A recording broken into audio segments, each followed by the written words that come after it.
Hello! Hello, hello, hello, hello. Hi! How are you doing? I need to really fix that, the music, the timing is very weird. Like, I like to dance. How am I supposed to dance at the beginning if it's not timed right? I must do something to fix this.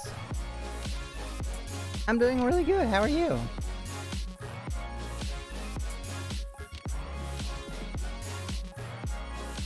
I also like making up names where you're good at it, so keep doing it. Yeah, I'm really hoping to get, Oh, you feel better? What? Oh, was something wrong? I didn't know you weren't feeling okay. I forget, did you get COVID a second time or something? I don't remember. My brother just got it. That's a little bit scary.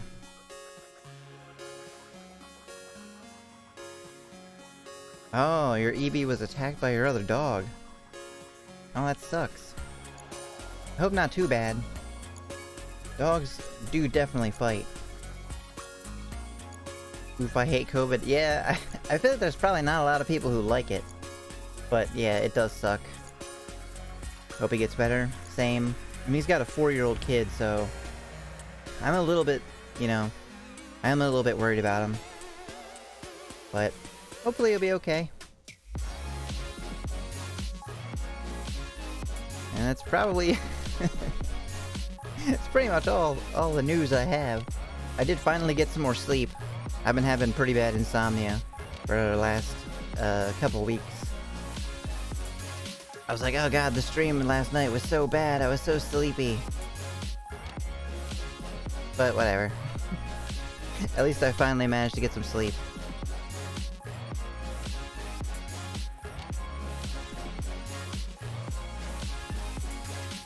How much are all things related to Emmy and emotes now? Hooray! Yeah, I was just gonna, commission them. Because people do some really cute ones, so I'll probably do that. But, if you have, like, one or two that you'd want to see, I could probably use it. I'm not sure how it works, but I think you just use whatever, like, you submit your own stuff.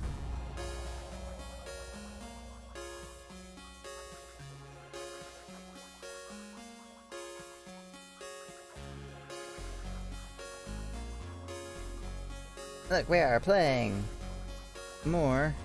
It's not on the screen. Cool. Why is it on the screen? Are you gonna give me trouble again? Capture device?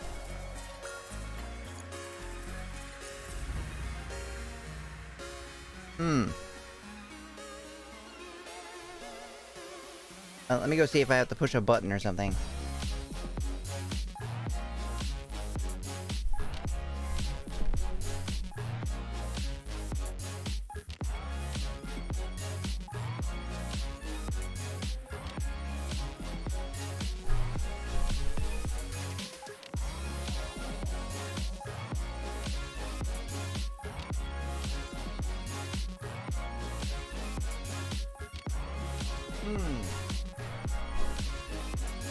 Okay.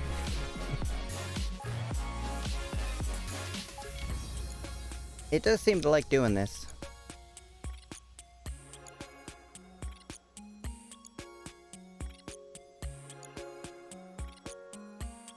Oh, there we go. I just had to switch it to something else. Alright, cool. We did it. Technical difficulties. The stream. Hooray, a game. I just jump scared myself with the music. Yeah, more Phoenix Wright. I think we're gonna finish it today. Well, not the whole trilogy, but the first game. And then probably take a little while off to of this game to play some other visual novels. I've got one or two that I've been wanting to play for a while. Wait, spooky music? Is it? It should be the Ace Attorney Trilogy theme. But yeah, there's a game that I kept trying to play called Gothic Murder. That also has a maid in it. Actually, a lot of maids. So that'll be fun. I think I want to play that next. But in the meantime, we have to finish this. I feel like that's rather loud. Or it is to me, anyway.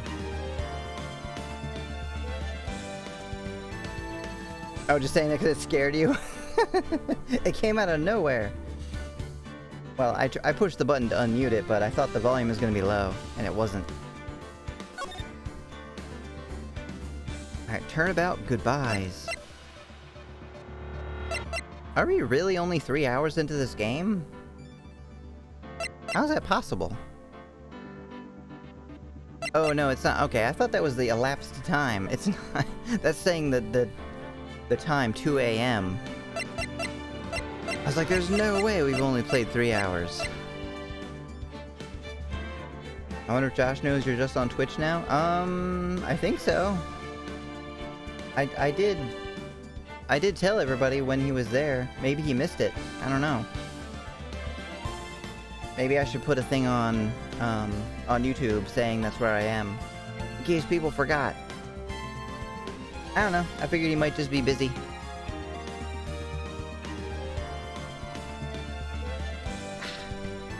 Or maybe he's joining Lisa in boycotting Twitch.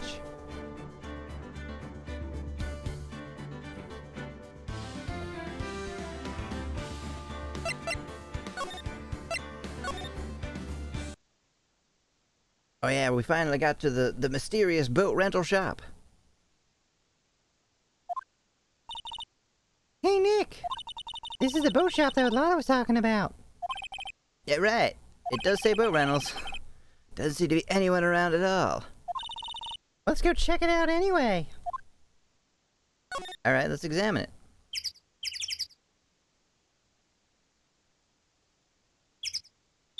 The loudest birds ever. Wait, I can't. Oh, I can move into Caretaker's Shack. Look, it's a parrot. Hi, how are you? Meg, is that you? Keith, hi, is that Keith with you? Where have you two been? I've been worried sick. What? Nick, you handle this. Oh, thanks. Thanks, Maya. I think I'll leave this one up to you, Maya. Meg! Yes? Finally made up your mind, have you? My mind? You'll run the pasta shop when I'm gone? Sure. Does it make a lot of money? If so, then yes. Pasta? Glad to hear it, glad to hear it. You make your old man proud. When you kids left the house, I didn't know what to think. That you were crazy, maybe? I'm supposed to keep this place running, an old man like me. We're not in a noodle shop, sir. Polly, the kids are home. Hello, hello. Squawk. Nick, what was that? A parrot? The one on that perch. Does she not know about parrots? Keith! Yes? I'll leave the wet noodle in your capable hands, sonny. What? I don't want the wet noodle in my hands. Nick, what's the wet noodle? You don't want to know. Don't ask. Based on the available evidence, I'd say it's the name of his pasta shop. That's a relief, isn't it, Polly? Hello, hello. Squawk. Yeah, that bird is pretty cute. Mine's kind of like that, except much smaller. And doesn't say hello. Help! Alright, fell asleep. Alright, let's rob him. You fell asleep. I guess he's relieved. Well, let's look around, I guess. Look at this, all this food. Look, Nick, he has an electric blanket on his table. Looks warm. That's a great idea. We should do that at the office. We don't even have a table. We can sit down with our clients, snug and warm, and drink hot cocoa. And what, talk about murders? Yeah, why not? Oh, you're a party pooper, Nick. Don't rob the guy, but actually, yes, take the parrot. Uh-huh. Oh, I'm gonna. Wow, what an amazing parrot that is. Good morning. Hello? It ignored me.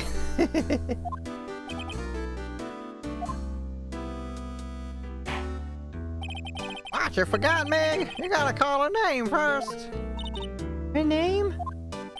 Harley, how you been? Hello, hello. Squawk. Say? Neat, so the parrot's name is Polly. Parrot, added to the court record. Just jam him in there. Too bad all she can say is hello. Ha ha ha! Old Polly can say lots of things. You just need to know the secret words. The secret words? I think I read that book. Polly, Polly, what's your name? Polly, Squawk. Hee, cute. Maya's found a new friend. Good for her. Someone right on her intelligence level. Looks like a kitchen unit. It's pretty clean. For an old hobo. Funny, it doesn't look like the type who'd keep things tidy like that. You're forgetting, Nick. He's running a pasta shop here.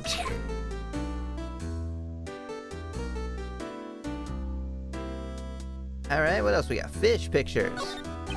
He's doing drawings, maybe? Well, there are lots of various fish in Gourd Lake, aren't there? Something's funny, Nick. All these fish are saltwater fish. Huh, maybe he just likes them. On her intelligence level, don't insult the parrot.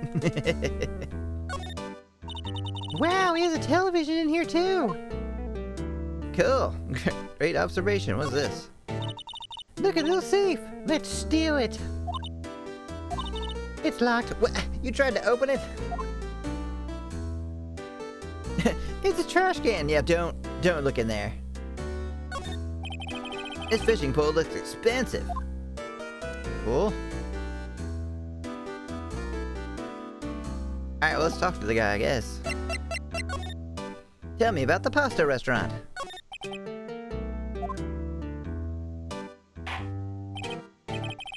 Pasta shop? Yep, to think the wet noodle will live on when I'm gone. I'm sorry, sir. It really won't. My father started it, you know.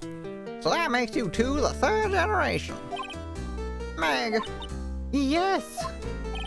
tomorrow we'll start with the secrets of dough tossing. The dough tossing? You too, Keith. Yes? You'll be the best pasta wrangler the West has ever seen. But we're in the East. Pasta wrangler? The West? Isn't pasta from Italy? Meg, Yes. you know the best pasta's always been made west of the Rockies, don't you? The Rockies? What country do you think we're in? Right, of course. Everybody knows that. Nick, Huh? how long do we have to keep up this All in the Family charade? This old man must know something about the murder. We're not leaving until we find out what that is. Probably nothing.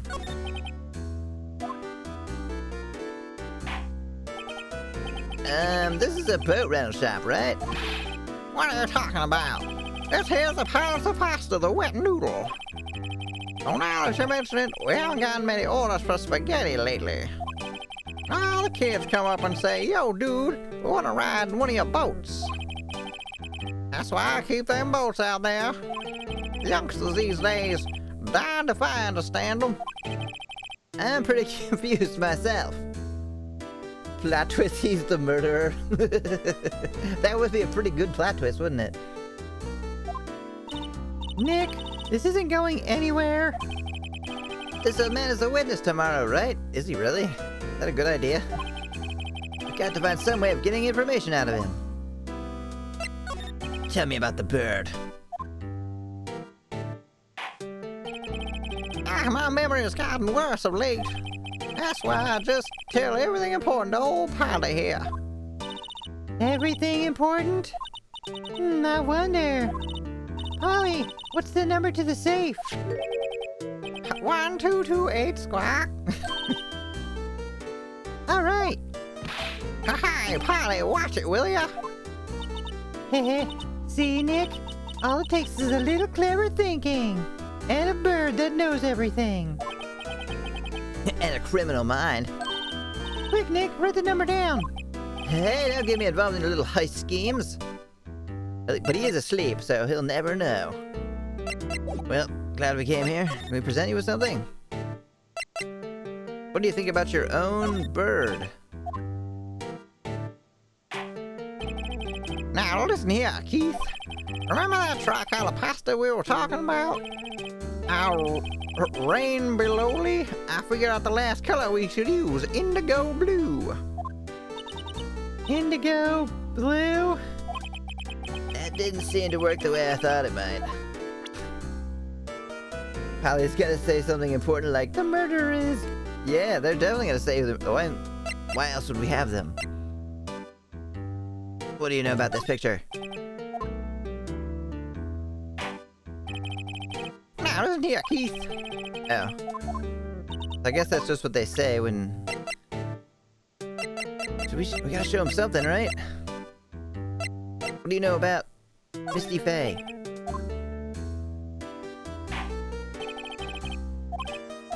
He doesn't know anything.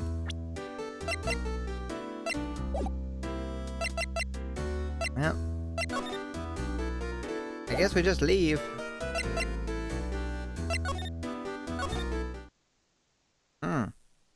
I feel like that wasn't right, that we have to show him something, right? But what?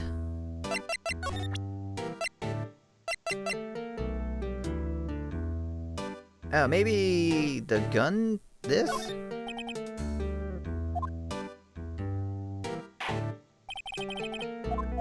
No. This?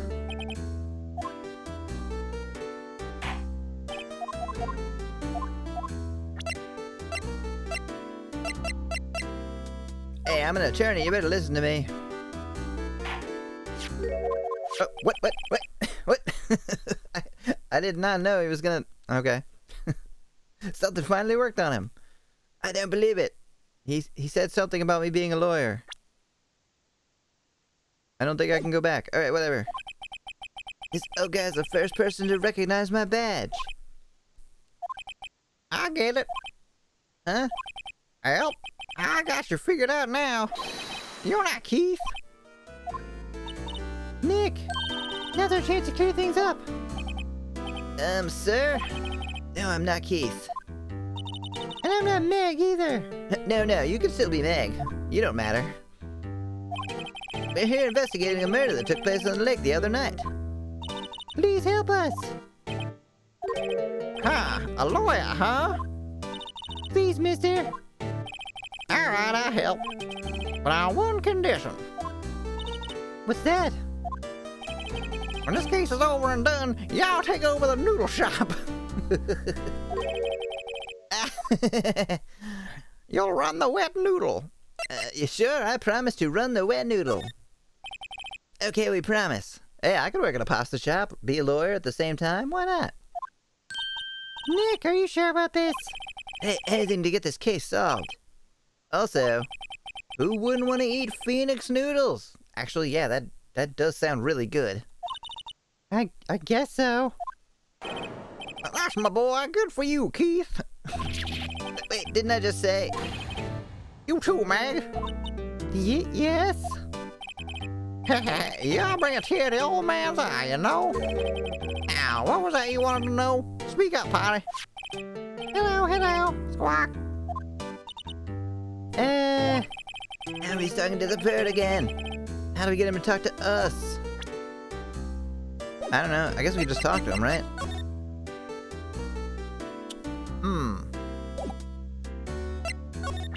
Now can we present murder evidence.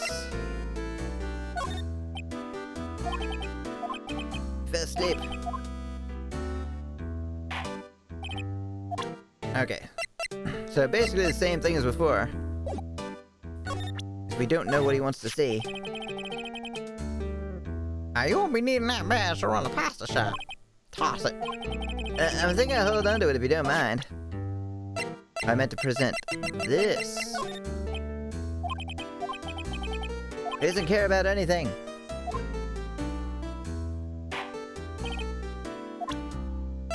How about Misty Face photograph?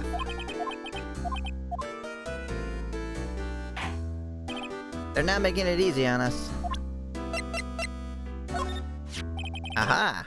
Yep, I seen this. You know something about this, sir? Keith, Yes? it's okay. You can call me Dad. I'd really rather not. Dad, you know something about this? Yep, the other night, out on the lake, I shot a man. Yes, yes.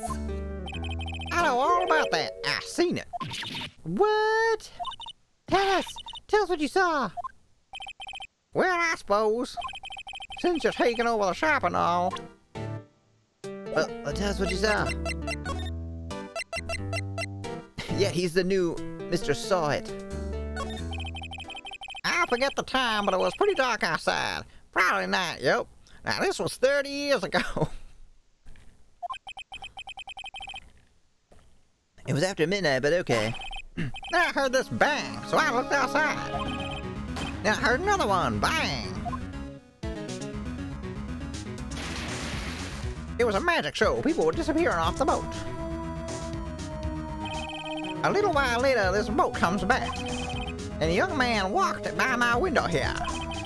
He was muttering something to himself, yep. What did he say? He was saying, I'm Miles Edgeworth, and I'm a murderer. Good thing I killed that guy. Miles Edgeworth, the lawyer. Yep. I forgot. Great. I'll remember tomorrow by court time, promise.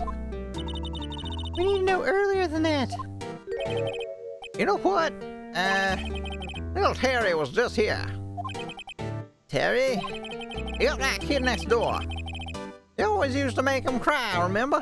He was wearing this tattered old coat. Got himself some whiskers growing out of his face. Aren't you talking about Detective Gumshoe? Oh yeah, Polly maybe can repeat what he said.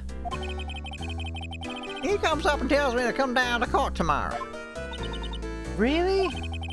Somehow I don't think we're gonna get much useful information from this guy. Maya, maybe we should be leaving. I think you're right. Oh wait, I had one more question. Huh? Polly, have we forgotten something? Squawk. Don't forget DL6, squawk. Huh? What did she just say, Nick? One more time, Polly. Don't forget DL6, squawk. What? The DL6 incident? We all totally know what that is, right? Hey, Dad. It's getting weird. It's been weird. Who is this old guy? What did Bird Polly know about DL6? It's actually a detective bird. We have to figure out who that old man is. Oh, What? he locked the door from the other side. Now we can't break in and steal his stuff. Who could that old man be? I think I need to do a little more research on this DL6 incident. Maybe I should ask Detective Gumshoe. Yes. No, not examine. Let's go. Not you.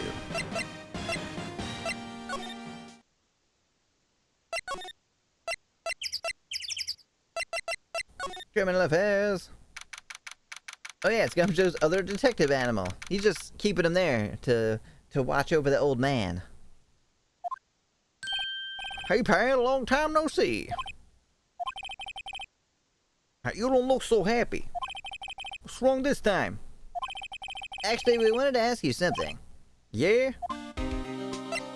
Yeah. Tell me about the boat caretaker. Yes, with the man for the evidence. Exactly. He's a plant. You know the boat rental shop down at Gourd Lake? Oh, yeah? The man who runs it is appearing as a witness in court tomorrow, right? Are you guys kidding? Have you talked to that guy? You're not gonna get anything out of him. Huh? How do you... That's supposed to be top secret. Do you know who that old man is, Detective? Actually, I don't. He's a bit of an odd bird, and he's got an odd bird. I haven't been able to get a straight answer out of him. I decided first that he wasn't persuasive enough to stand and testify as a witness. That's why we called Mr. Light-Eyed yesterday. As for who he is, we have absolutely no idea. Huh. Sounds suspicious. Huh. Alright, what about the DL6 incident? Detective Gumshoe, please help us.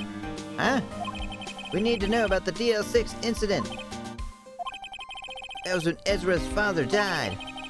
I can't help but think that it has something to do with this current case. To tell you the truth, I don't know much about DL6 either. Mr. Edgeworth forbade us from reading the file. So, I'm afraid I can't show them to you either, pal. What? However, you can convince me that somehow that the DL6 incident is related to this case.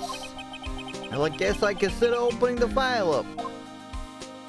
How do we do that? Can we present him with some evidence? Oh. Yeah, the parrot. What's that? A parrot?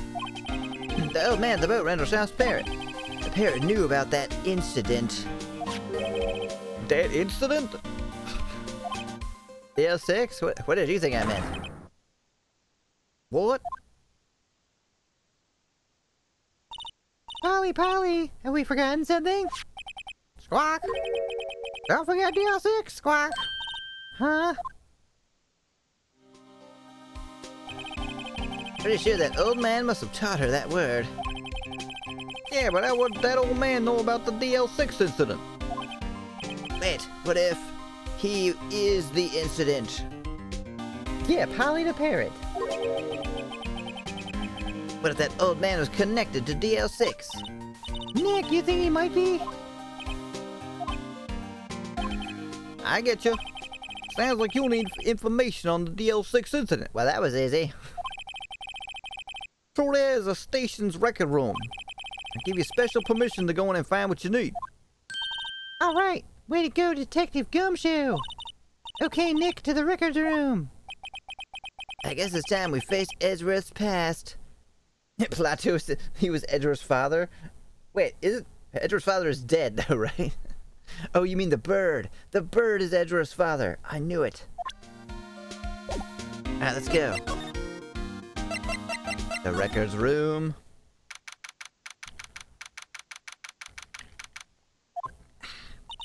Wow!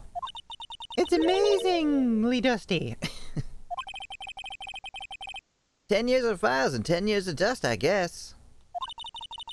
Let's find that DL stuff quick. DL6 Wait, they don't clean? What do you mean? What do you mean by 10 years? They haven't cleaned in here in 10 years? 15 years ago, both me and Edgeworth were 9 years old. We were almost through the 4th grade when he suddenly transferred. Because of DL6? Nick, I found out where the file is. Well, that was fast. Oh, thanks. Just let me know what you want to know about the DL6 incident. But just let me read it. I'll get the right file. Tell me about the case summary. I first have to get a handle on the main facts, like a summary. Right. Summary. Found it. Here you go. December 28th, 2001. A day to live in infamy. That's exactly 15 years ago from the day after tomorrow. So in 2 days, the case is closed. The incident took place in the elevator of the district courthouse. What? Is this the same district courthouse where we're holding the trial now? Looks like it. There was a large earthquake at 2 p.m. on that day. Part of the court building collapsed, and all the lights went out. Thankfully, nobody was there. Wow, that was some earthquake. But you were there? Look at this guy. Oh, God, I almost take this shirt off. At the time, 3 people were trapped in the elevator. Took 5 hours for them to be rescued. 5 hours. That'd be scary like that in the dark. It's okay, one of them was dead. they had plenty of meals just sitting in the corner. There was a lack of oxygen in the elevator, and the survivors were unconscious. The survivors? Oh, I see there's also a bullet hole in the door, so maybe he didn't, like... maybe he didn't die of asphyxiation. One of the 3 in the elevator had been shot in the heart. That was Mr. Edgeworth's father, wasn't it? He said that his father was shot before his very eyes. Oh, he was the security guard. I knew it. So Miles Edgeworth was one of the other passengers in that elevator. Tell me about the victim. You have data on the victim? Edgeworth's father? Yeah, hold on. Just bring the whole file over here. Alright, well... Victim, here, found it. Gregory Edgeworth, 35, defense attorney. If he were still alive, he'd be 50. I can do math. Yes, that's very, very nice, Maya. He had lost that day's case in the court and got in the elevator with his son, Miles. A failure, a shame to his family. Miles! Miles Edgeworth, of course. So he was in the elevator with his father.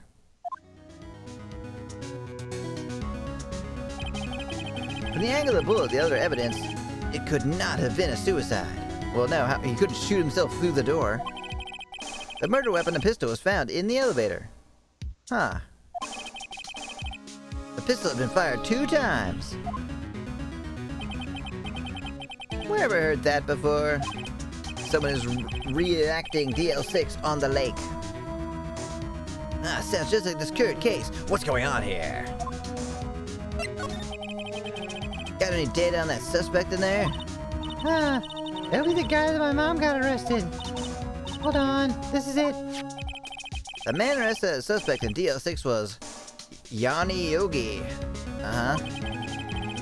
He was a clerk in the court, apparently. Is it that guy? He shot the door to make sure it worked, or it was jammed and he got it to work? Yeah, I don't know. I mean, he looks kind of like a security guard, right? Maybe he has a gun? So he must have been the 3rd person in the elevator. Nah, Miles shot his own dad. Well, then he had to have done it. But he was found innocent, thanks to his defense lawyer, Robert Hammond. Hammond, the victim in our case. Right. The suspect, Mr. Yogi, was oxygen deprived, so much so that he had brain damage. He lost all memory of being in the elevator. What, really? Then wouldn't Edgeworth also have been brain damaged? After he was declared innocent, he disappeared. Where could Yogi have gone to, I wonder? Probably Yellowstone National Park. He may be closer than we think. Is it the security guard standing completely still in the room? That'd be cool. I guess I know generally what happened to DL6 now. I still don't know what sort of impact the whole thing had on Edgeworth. Well, you could probably guess from his dad being shot that it wasn't good. Nick, are we gonna take the whole file? There's too much. We'll never get it out. Yeah, right. How about we just take what we think we'll need?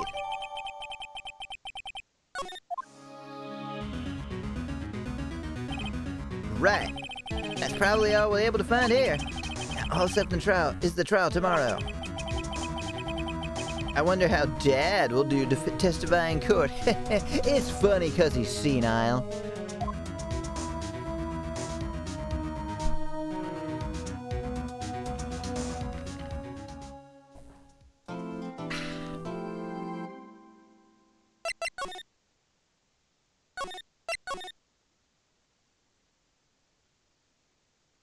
Oh, we did it. December 27th, 10 a.m. District Court. Courtroom number 3. Court is now in session for the trial of Mr. Miles Edgeworth. The defense is ready, Your Honor. I'm not talking to you. Oh, very well. Apparently the prosecution is also ready. Who is this? Who is the judge here anyway? Mr. Von Karma, your opening statement. He's like, I'm not going to do any opening statements either. Very well. No opening statements, so... Oh, you done some sketching now to finish them line and color? Wow, that was fast. See, I can't draw, so I have no concept of how long it takes.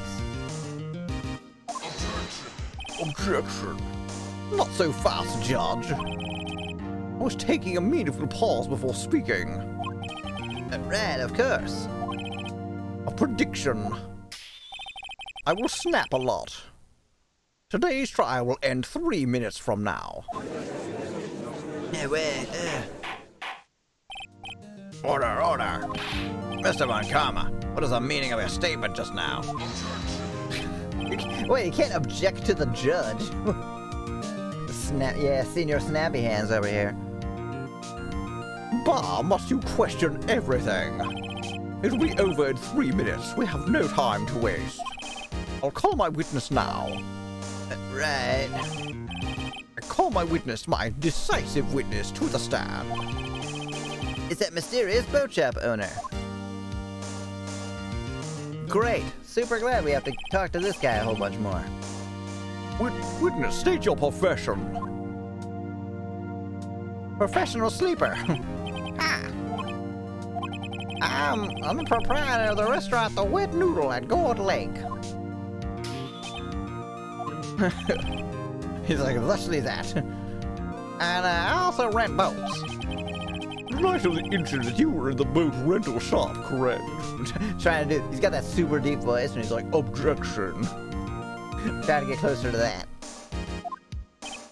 Yep, I was. Please testify. Wait a second. We still haven't heard who this old guy is. Raise an objection. We don't know who he is. Objection! Wait a minute. The witness hasn't stated his name yet. Because I did not ask him, Mr. Wright. Bah. I predicted that his trial will end in 3 minutes. Ho ho ho. Stop asking trivial questions and cooperate. Yeah, right. Let the witness now state his name. His name is Quadruple Z. Well, I'm not really sure, yep. What do you mean? My memory... Your Honor, the witness does not remember anything beyond the last several years. Ergo, he cannot recall his own name. That doesn't make any sense. I feel like you would recall your own name like on a day-to-day basis. You can't recall, you say? Yes, but the incident in question took place 3 days ago. He can testify. Very well. I can't do that voice. It's too hard on my throat. I can't do that deep voice. Alright, we'll try something else for him. Now, let's hear his testimony then, shall we, witness? The night of the murder. It was the night of the 24th, just after midnight, yep. I was in the restaurant, where I rent boats as usual, and I heard a bang, yep. When I looked out the window, I saw a boat just floating on the lake. R.I.P. Miss Akito's voice. I just have to stop doing the hard ones. Well, then I heard another bang. So you'd think that one would be tough, but it isn't. It's just those really deep ones I can't do. Just about then, the boat comes back to shore and a man walks by my window. Yeah, it's basically the same voice as Lila Hart, I know. Very well. I'd like to begin the cross-examination. I'll just do the high-pitched voice again. There is nothing to question about in my witness's testimony. Ergo, no need for cross-examination. Besides, there are only 10 seconds left before our 3 minutes are up. Judge, your verdict now. Yes. Mr. Wright? No, it's good. We don't need to cross-examine. What are you saying? Of course I'll cross-examine the witness. Very well, you may begin. Objection. Oh my god! What the fuck? Holy crap! Excuse me? Mr. Von Karma? 3 minutes just passed. You could tell because I had a freaking seizure over here. He's possessed. I say. Well, let's just take our time. You may cross-examine the witness. Get the holy water. Please, fetch me the holy water. I have a demon in me.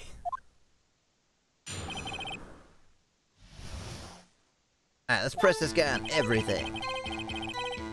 It was a midnight of the 24th, was it? Just after midnight, you say? Yep, just around then. Are you sure? I'm pretty sure, yep. When I talked to you yesterday, you were rather vague about the time. I'm surprised you seem so sure about it today. He's asleep. I asked him and he remembered. I guess that's good enough. Isn't that right?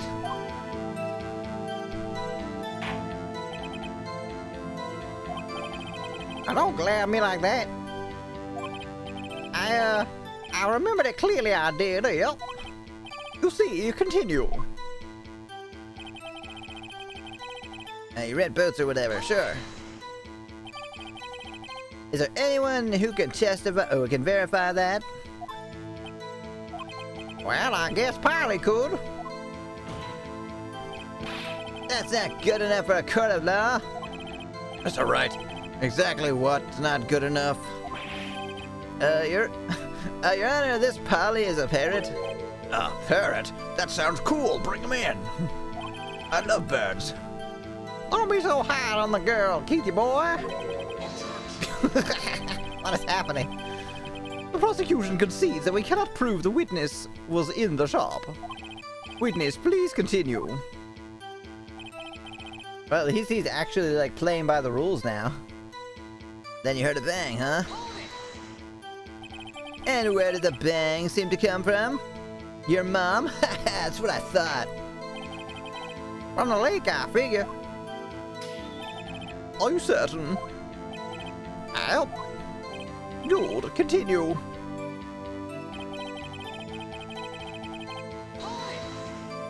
How can you be sure it was a boat? Was there someone in the boat? it was pretty far out there. I couldn't see clearly. I figure there was two men there. Yep. But you couldn't see them clearly. Yep, at the time, that is. At the time? You see, I swam out there. Then I heard another bang. So you heard 2 gunshots total. Yep. That's what Lana said in her testimony yesterday. Alright, what about the man? That's probably the important part. By your window. Likely story. Yep, by my window. Right outside the window of my little shack. And could you see the man's face? Well, the fog was pretty darn thick, but he was right there in front of me. I saw him. This is a rather important detail. Please add it to your testimony. No, I don't think I will. Tisk, tisk, tisk. I have a bad feeling about this. Ah. That man was a defendant. He was saying, I can't believe he's dead. I'm Miles Edgeworth. I killed a man. I'm glad I did it. Are you sure? Uh-oh. Dad!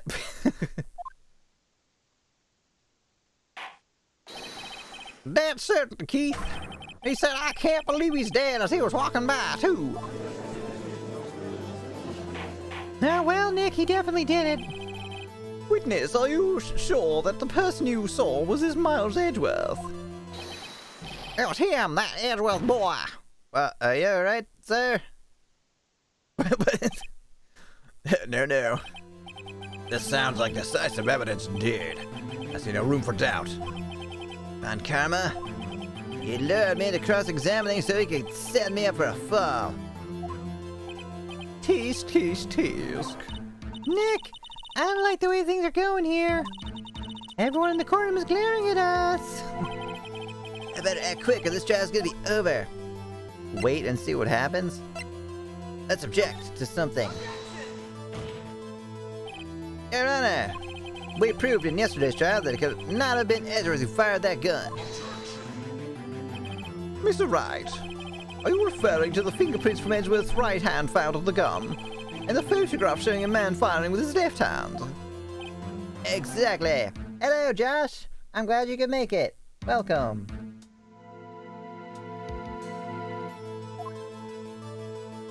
No. That is easily explainable. He could have wiped his prints after he fired. But then intentionally put them on again? That doesn't make any sense, but okay. You're ignoring the truth of the matter here. Instead, I'm always right. Everything in this witness's testimony is true. Huh. The judge is lost in thought. What should I do? Raise an objection. Your Honor, this witness claims that Edward said, I can't believe he's dead. But his word is all we have. If he were telling a lie... Mr. Wright, in a court of law, the evidence tells all. Apparently, you've yet to realize even this basic fact. If you say his testimony is a lie, show us proof. Nick, do we have evidence? It's no good. There's nothing I can do.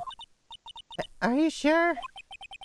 To be honest, I don't know what to do anymore. I'm just kind of sick of this lawyering thing. Well, my dad did tell me that I could take over his noodle shop, so I guess I'm gonna fall back on that. Please. Can you hear me, sis? Please. Look, I get it, Maya, but she's dead. We need your help. Nick needs you. Tisk. Trying to call the dead. To help you, 3 minutes was perhaps too high in expectation. However, 15 minutes isn't bad. This must be a new record. Enough. The witness may leave the stand. He's not at the stand. The court sees no reason to further prolong the trial. Nor is there any need for more time to decide the case against the defendant. This case is extremely clear. I see no room for misinterpretation of the facts. What? No. The court finds the defendant, Mr. Miles Edgeworth. Objection! Oh, what? For real? Well, I guess we lost. Is he gonna just be in prison forever now, or are they gonna, like, execute him? The accused will surrender to the court immediately. Be held pending trial at a higher court within a month from today's date. Oh, what? He gets held trial again? I don't understand their court system at all. That is all. The court is adjourned. A noodly future awaits you, Phoenix. What?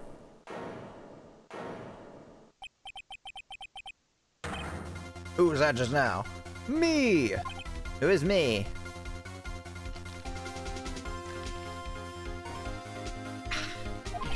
Huh? What? What are you doing here? Larry? What are you doing here?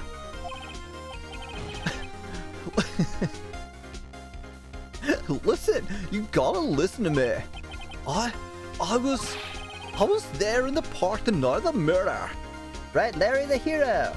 But they didn't call on him, so he's kind of just like trespassing, isn't he? I wasn't sure about it till just yesterday, but I totally remembered it. Remembered what? The gunshot. I heard it too. I thought he said he wasn't there. Order. What is the meaning of this? The verdict has been decided. I call for adjournment. One moment, Mr. Von Karma. This is pretty cool. I'm gonna allow it. So you say you heard a gunshot? Y'all did a gunshot that night. I was sitting here in the audience listening to testimony, and I realized something. Something he said was different from what I remember. Anyhow, got to sit here and let you call Edgy a murderer. It's just not right. Yeah, court drama. That's what we're all about on this stream. I'll testify. Let me testify. Order, order! Now this is the first time something has happened like this in my court. It's pretty cool, actually. Can't wait to tell friggin' Johnson about it. He's always having what, they put like a skate ramp in his friggin' courtroom? Ugh. He's the cool judge everyone wants to be like. I'm not quite sure how to proceed. Judge, you've already given your decision. The trial is over. Nick, this is it. Larry's giving us one final chance at this. Yeah, give Larry the enlargement. Wait, no, he doesn't need that. I mean, I don't know if he needs it or not. That's not important. She's right. If only it wasn't Larry, he's definitely gonna get Edgeworth killed. He could make things even worse. Mr. Edgeworth was just declared guilty, Nick. Doesn't get any worse. You're right. Okay. Your Honor, there's another witness. It is our duty to hear him speak. Right here, right now. A waste of time. The verdict cannot be overturned. Huh. I overturn the verdict. Ha! Allow me to speak my opinion. In all court proceedings, it's our duty to prevent an inaccurate verdict. In order to make sure no mistake has been made, every witness should be heard. What is this? You're trying to follow the rules? I don't think so. I withdraw my previous verdict of guilty. You can't do that.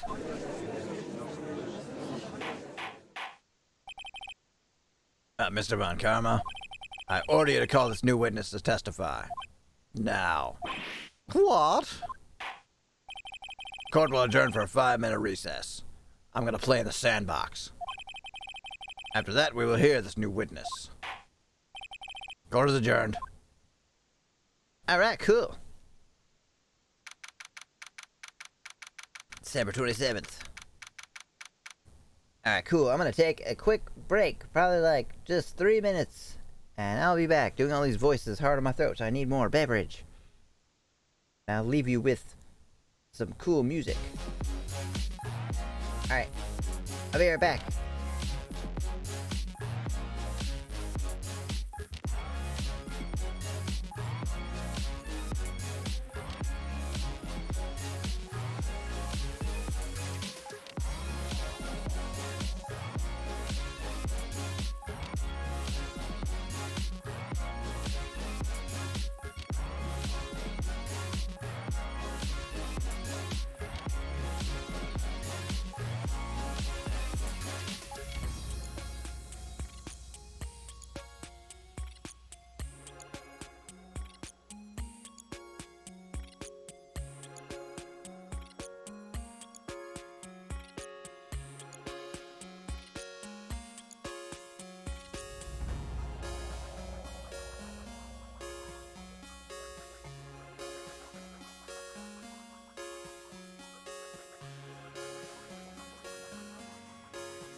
Alright, I'm back. Here we go. December 27th, blah blah blah blah blah. Phew. That was too close. Sorry to keep you on the edge of your seat like that, Edgeworth. Okay. Oh god, what? How did I forget his voice already? I've seen worse. Yeah, right, Edgeworth, you're still sweating. You're sweating bullets. Just wonder what Larry plans to say in there. Larry was at the lake that night? Yeah. Yes.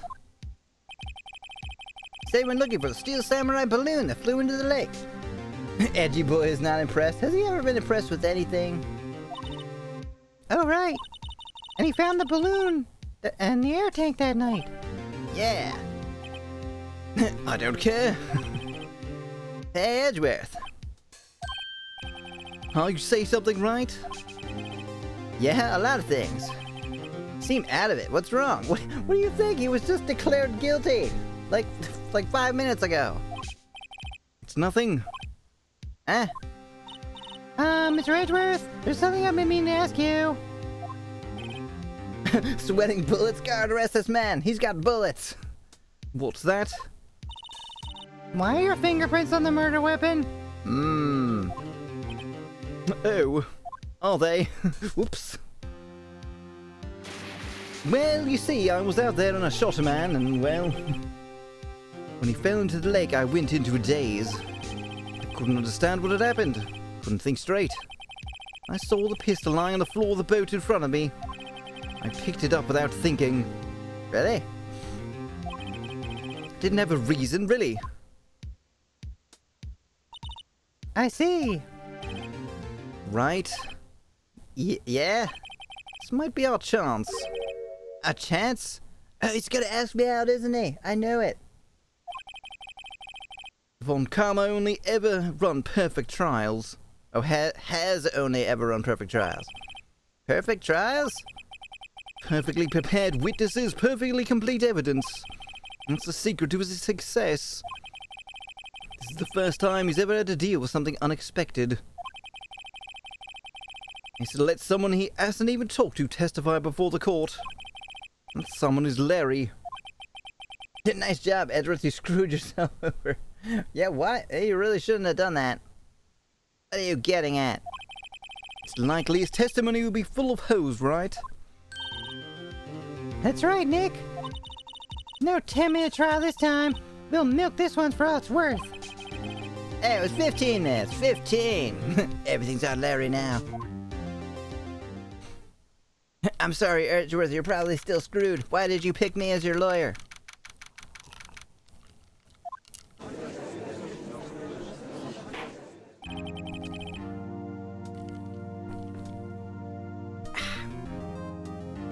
Alright, his voice is way too tough for me to do. So I gotta do, what should I do? I can do Solid Snake. Court is now back in session. That's basically the same voice, isn't it?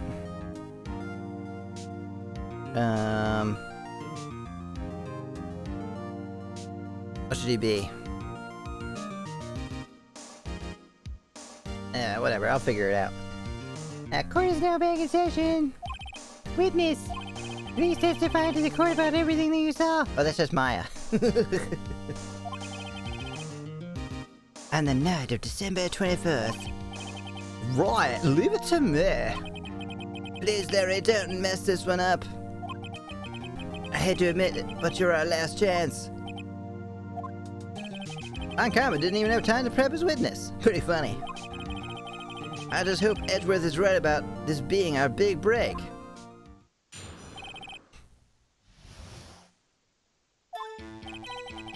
That night, I was out in a boat on the lake. I was bringing my girlfriend, but she wasn't there. She was in, like, Australia doing some modeling. I was looking for something, and I found it. On the bright side, Edgeworth, if you're found guilty again, Phoenix will make you some noodles before you die. That's right. You can come by on, like, his one day out of prison to get some noodles at my new shop. So I quietly slipped the bit back at the rental shop dock. Then just as I was thinking about going home, I heard this bang. I looked out over the lake, but I didn't see a boat. So after that, after I heard a single gunshot, I went home. Huh. Huh. That was unusually vague testimony even for this court. In any case, Mr. Wright, you may begin your cross-examination. Yes, Your Honor. What's wrong, Nick? It's Larry. I have no idea what he's gonna say if I press him. Just do it. I'm a little scared. Well, we've come this far. There's no way to go but forward, Nick. Alright, let's press the crap out of this guy, see what he knows. That I was out on a boat or lake? Likely story. Something wrong, Mr. Wright? There were so many things wrong, I don't know where to begin. Well, okay. First of all, what time was it? It was after 11 o'clock when I went out on the boat. By that time, everyone had got home for the night. So I waited until the coast was clear, so to speak. And why were you out on a boat at such a late hour? Oh yeah, he was looking for something. Looking for something? A likely story. Why did you do it? Yeah? Mr. Butts, what was it you were looking for? Was it love? Because I believe you found that in this courtroom today. Oh, finally he speaks. What the witness was searching for is irrelevant. Most likely he was hunting for this Goldie. That's surprisingly close to the truth in a sense. And he's right, it is kind of irrelevant. This is all irrelevant. Let's get it over with. Yep, so you put the boat back. Around what time was that? Well, let's see. I figured I was out searching for about an hour. I guess it was around 12, yeah.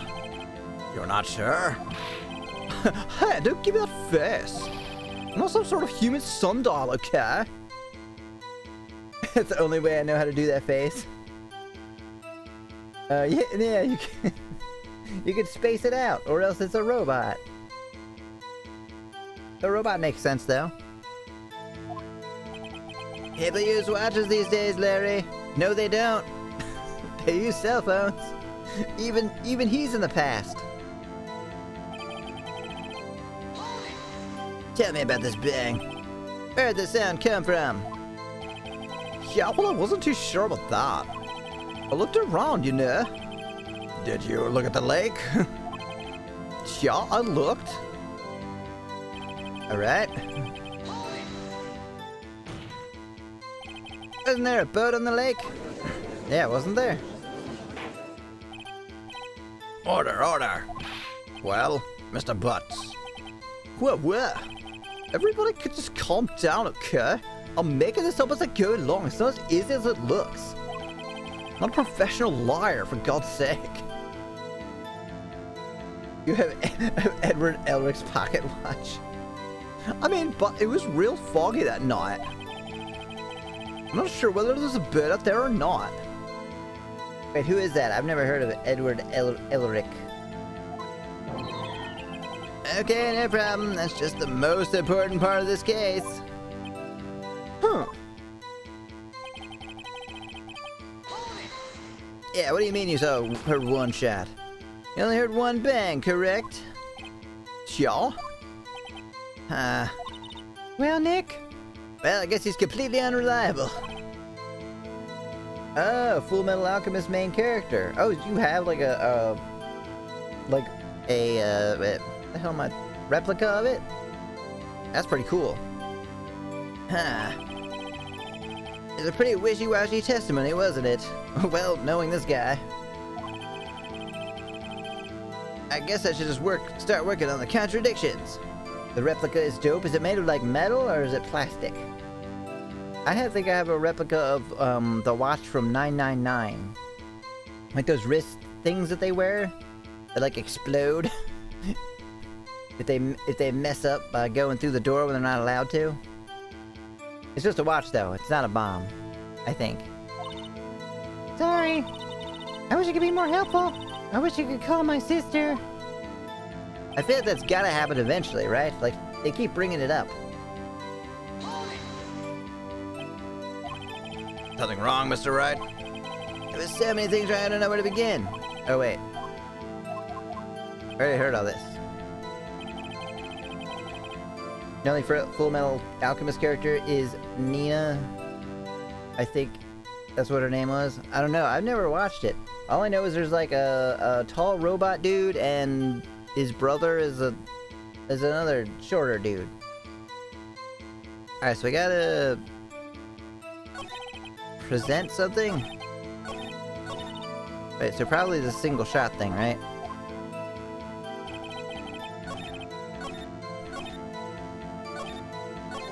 Alright, single gunshot. There were 2 gunshots. Ha! Wait a second, Larry, you friggin' liar. Get out of this courtroom. What are you thinking? But the word Nina makes FMA fans cry? Oh, you have to tell me all about it. Why is that, Josh? What? You heard only 1 bang, you're sure? That's what I said. But Miss Lana Hart testified yesterday that she heard 2 bangs. And the old man just now said the same thing. They both heard 2 gunshots that night. Nina Tucker? Huh. Is she like awful or something? Huh? Were you even listening? Were you paying attention at all to what they said? Yeah, Nick, please. Huh? You know, something's been bothering me. I'm a witness, see? I'm like a customer here. So you gotta treat me nice and stuff, okay? That's the only episode you watched. Didn't watch anything else. Oh, she meets with an extremely sad fate. Oh, jeez. So she's like the, well, I guess I don't want to give spoilers for anything. But basically, you meant makes FMA fans cry in like a sad way. Not in like, oh god, not her. I thought that's what you meant. Mr. Butts, What? you only heard 1 gunshot, are you sure? Well, to tell you the truth, I'm not sure. Huh? Not sure? How could you not be sure?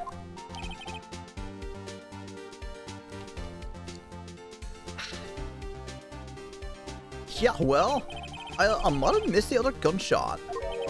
I was, listening to something else. Something else? My radio, dude, with my headphones. What? A lot of help you're being then. Yeah, thanks for the help, Larry. Thanks. What?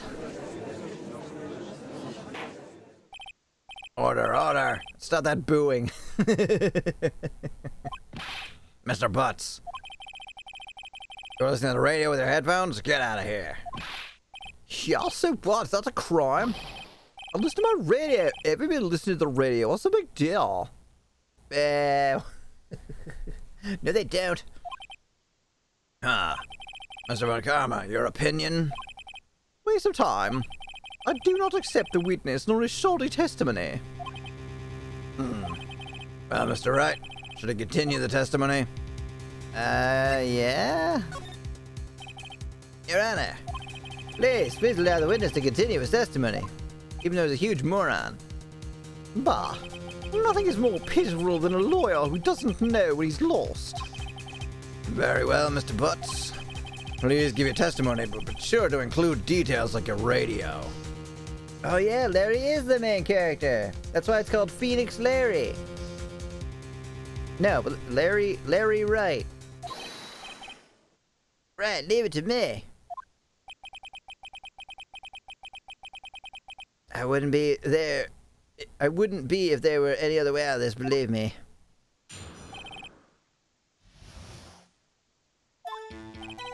It's lonely being alone on Christmas Eve. What were you really out there for then? That's why I was listening to an all request show on the radio, sir. I was listening to it like real booming loud like. But I'm sure I heard that gunshot. I remember exactly what the DJ was saying when I heard it too. You were listening to radio at a high volume? That'll blow out your ears, are you crazy? Yeah, what's the big problem? You know my mom? Come on, listen to this radio in peace. Isn't this a free country? I truly believe Larry has no idea what the problem here is. Judge, can you believe a word this witness says? What he heard is probably nothing more than a drum beat from his radio. Wait, that's illegal. True enough, it is difficult to believe this testimony. It is the most truthful testimony of all time. You have to believe it. Yeah, wait, Your Honor. That witness said he remembers exactly what the DJ said when he heard the gunshot. Excuse me? DJ? An announcer. The guy says things on the radio. Really, really annoying things, followed with, like, stupid sound effects. Anyway, what this means was he heard the sound no music was playing. The DJ only talks between the songs. So he could have heard that gunshot from the lake. Well, you didn't listen to much radio growing up, did you, Phoenix? Because they absolutely talk over the songs all the time. I'd like to cross-examine the witness, Your Honor. Very well, Mr. Wright. I can't believe I'm continuing this charade.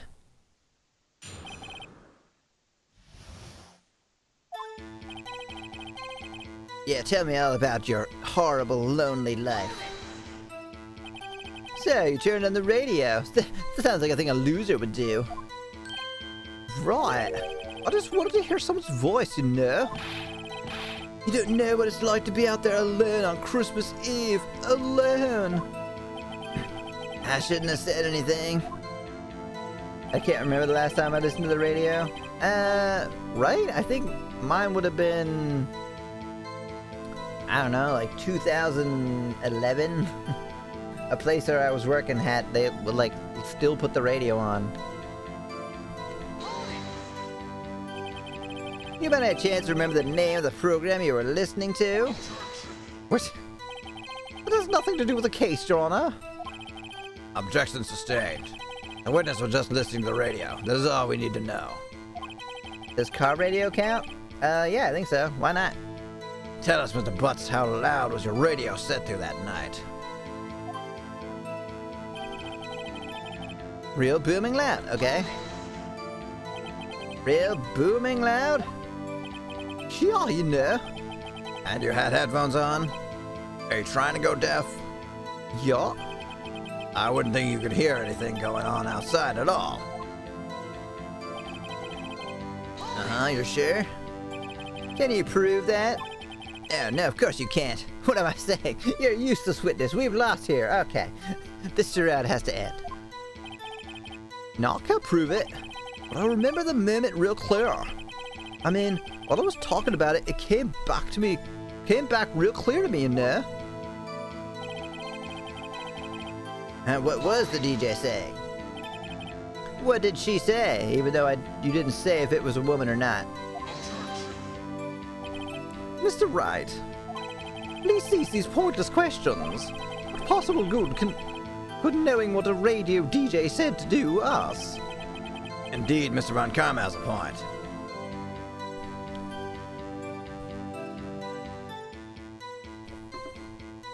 Speaking of radio, when I took a nap, I apparently was singing a song that played in the stupid TikTok radio. There's a TikTok radio? I've literally never heard that in my life. I'll allow the question only if you see some reason why we should care. We don't care. We should care, Your Honor. Of course we should. Why? Well, how do you know if we don't ask, huh? That's it? Fine, very well. Mr. Butts, please testify to the court. What was the radio announcer saying when you heard the gunshot? Just when she said, hey, it's almost Christmas, I heard a gunshot. It's the most ludicrous testimony I've ever heard. And I heard Larry Butts give testimony in the first case. That guy sucked. I feel like the 80s song last night, A DJ Saved My Life, would fit perfectly here. Is that really a song? Yes, that'd be awesome for this one. But there's one gleaming ray of hope in there. I've got to press until we get to the bottom of what happened. Okay. Well, he probably was alone. He was listening to the show. Booming, blah, blah, blah. Heard the gunshot. Remember what they were saying? Hey, it's almost Christmas. Isn't that against the time that it's supposed to happen? Yeah, this is after Christmas. It's a song that plays a lot in GTA Vice City. Oh, I played that. I don't actually remember it, though. I have SS Sniper Wolf on TV for background noise. She's playing the game Kindergarten. Kindergarten? Wait, on TV? I have no idea what that is. Is SSS Sniper Wolf sounds like a YouTuber, but is someone on television? Haha. Larry, are you absolutely sure what you're saying is correct? Have you lost your mind? Huh? What's with the face? You look scary, dude. Hey, if you're trying to scare me, you better know that I don't scare easily. Is something the matter, Mr. Wright? Your Honor, this man is a moron. Did you hear what the witness just said?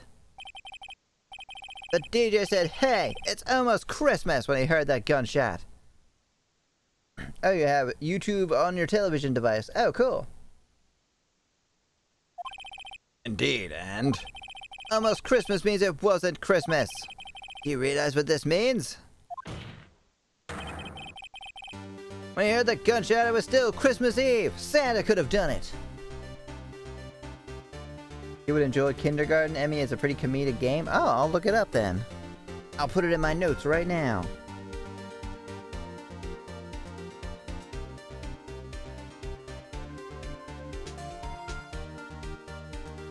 Kindergarten. Oh, that would seem to be the case, yes. But they should have heard the gunshot after midnight. This photograph is irrefutable proof of this fact. To petition to make Miss Akina play Kindergarten? Well, if it's good, I definitely will look up and play it.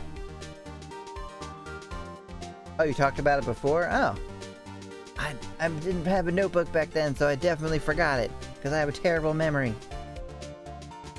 Let's see what the time was on the photo taken when the gun triggered Miss Hart's camera.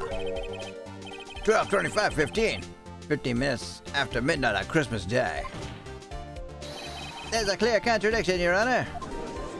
This witness is a liar. Get him out of this court. Order, order. What does this mean? The two prior witnesses heard gunshots after midnight. However, this witness says he heard a gunshot before midnight. Judge, the answer is simple. The current witness is plainly mistaken. Just look at him. Suspicious. What?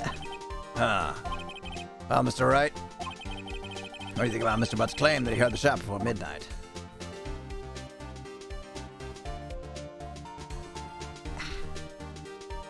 I guess he's right.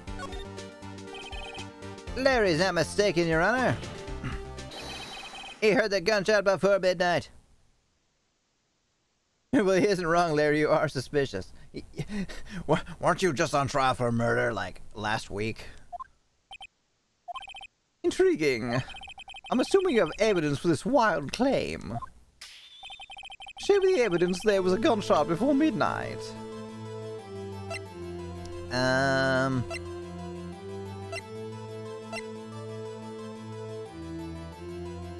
This one. Right? Yeah. Is that not it? Look at this photograph. This was taken by a witness yesterday, Miss Lotta Hart, with her automatic camera. The timestamp on the photo reads December 24th, 10:50 p.m. Oh? Huh? But there's nothing on the lake in this picture. Your Honor, the real issue here is not why nothing is shown in this photograph. It is why this photograph exists at all. What do you mean? Your Honor, this photograph was taken by an automatic camera. The camera was set up to go off in response to loud noises. Aha. Correct. There was a loud noise on the lake at 11:50 p.m. That's why this photograph was taken. You know, I gotta say, there's a lot of, like, crazy stuff that had to come together for any of this to be proven.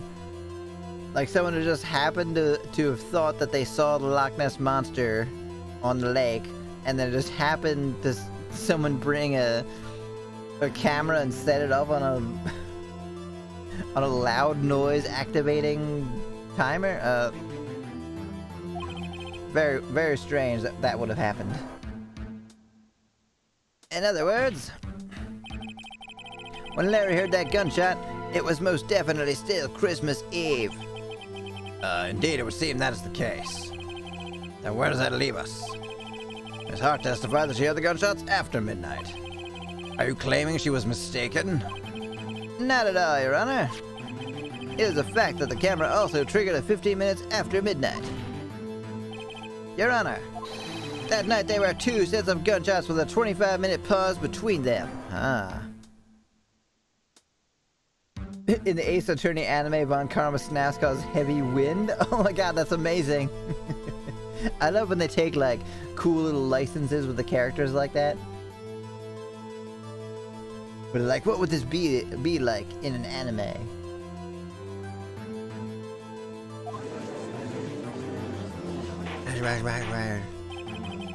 Why would this be?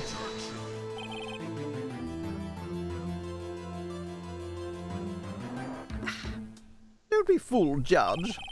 That camera was said to respond to loud noises. Yes. There is no proof that the loud noise at 11:50 was a gunshot. Why, the witness could have sneezed triggering the camera. Hey, my nose was clear that night, man. Clear. Well, Mr. Wright, there's no turning back now. You proved that the loud noise at 11:50 was indeed a gunshot.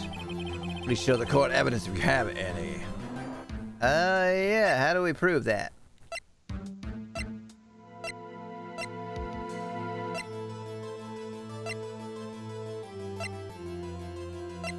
The gun fired 3 times.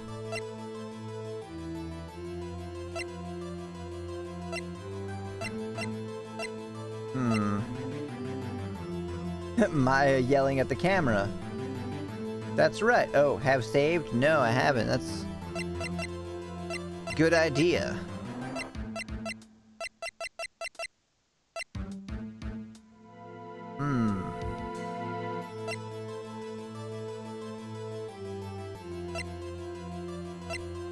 Doop doop doop doop.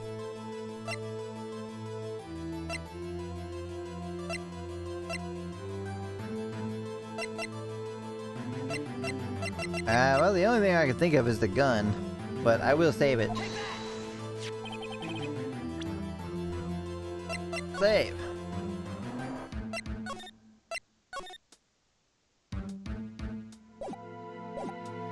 This is my evidence. The murder weapon? Something about this pistol was bothering me, Your Honor. Both of the witnesses who testified yesterday heard 2 gunshots. However, the murder weapon was fired 3 times. When, then, was the last shot fired? Only now have I realized the truth. The 3rd shot was a shot Larry heard just before midnight. That's still only 2 shots, though, and it said 3. Order. That would make sense of the evidence that we've seen so far. However, this leaves me wondering exactly what did happen the night on the lake. Exactly. If you don't know what it was probably was murder. I have to edit Phoenix holding a gun, going to jail because he scared Von Karma, Maya, and the judge. Yeah, go. You could do that. You could draw that, right? If this were true, there were 2 sets of gunshots, separated by 25 minutes. One at 11:50, another at 15 minutes after midnight. Why, I ask you? Why? Better think of something quick. Couldn't think of anything. Oh well. Wait a second. Gunshots separated by 25 minutes. What's wrong, Nick? I have it. I lost it. Never mind. Huh? Remember the case with the Steel Samurai? Huh? Yeah, of course I remember. The murderer in this case had the same idea as the murderer in that case. What do you mean? Maya, Yes? if we don't figure this out now, we'll never overturn Edgeworth's guilty verdict. I've got a hunch, and I'm gonna run with it. Right. I mean, is this safe? Safe? Of course not. Already gotten a guilty verdict, we have nothing left to lose. It's got a point. You just watch it and let me know if I say anything that sounds fishy, okay? Right, Nick. Your Honor! Maya, you're the murderer. It's like, wait. Yeah, that's right.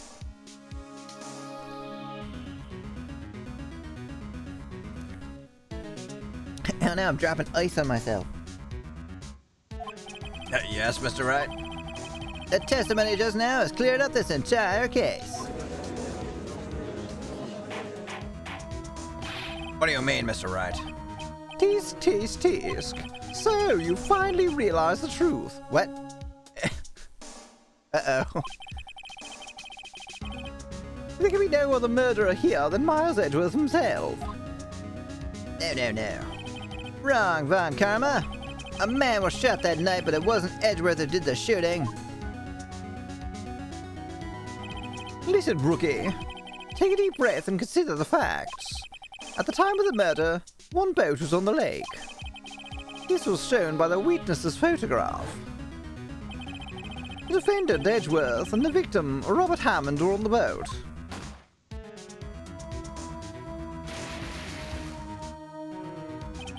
There was a gunshot fired at the boat, and Robert Hammond fell into the lake. The Von Karma finger wag is excellent. Yeah, he's like, oh no, I don't think so. The distance of the shooting was 1 meter. It couldn't have been suicide. Well, the guilty party has to be the other man on that boat. I admit it is hard to imagine any other possibility. Yes. But this assumes that the victim was shot at 15 minutes after midnight. What do you mean by that, Mr. Wright? We have photographic evidence of the time of the shooting. The timestamp of the photo says 00:15. But Larry heard a gunshot 25 minutes before that, and we all know that Larry is a genius and would never lie. Robert Hammond was killed then, 25 minutes before the shot on the lake. That's the only way that Edgeworth could be innocent. Mr. Wright, are you quite mad? I gave him the right voice, I guess. Explain who the two men on the boat are.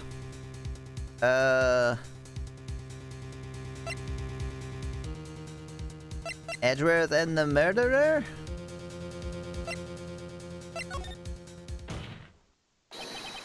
Of course it was Edgeworth and the murderer.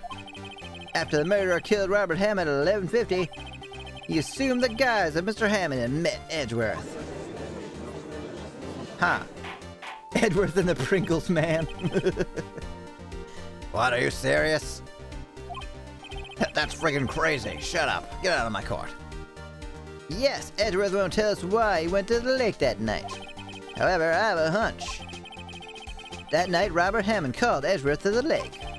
Now, Edgeworth didn't know Robert Hammond's face that well.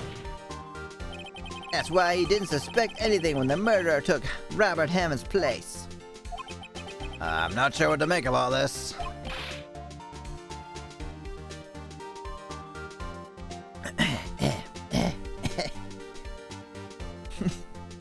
So many voices.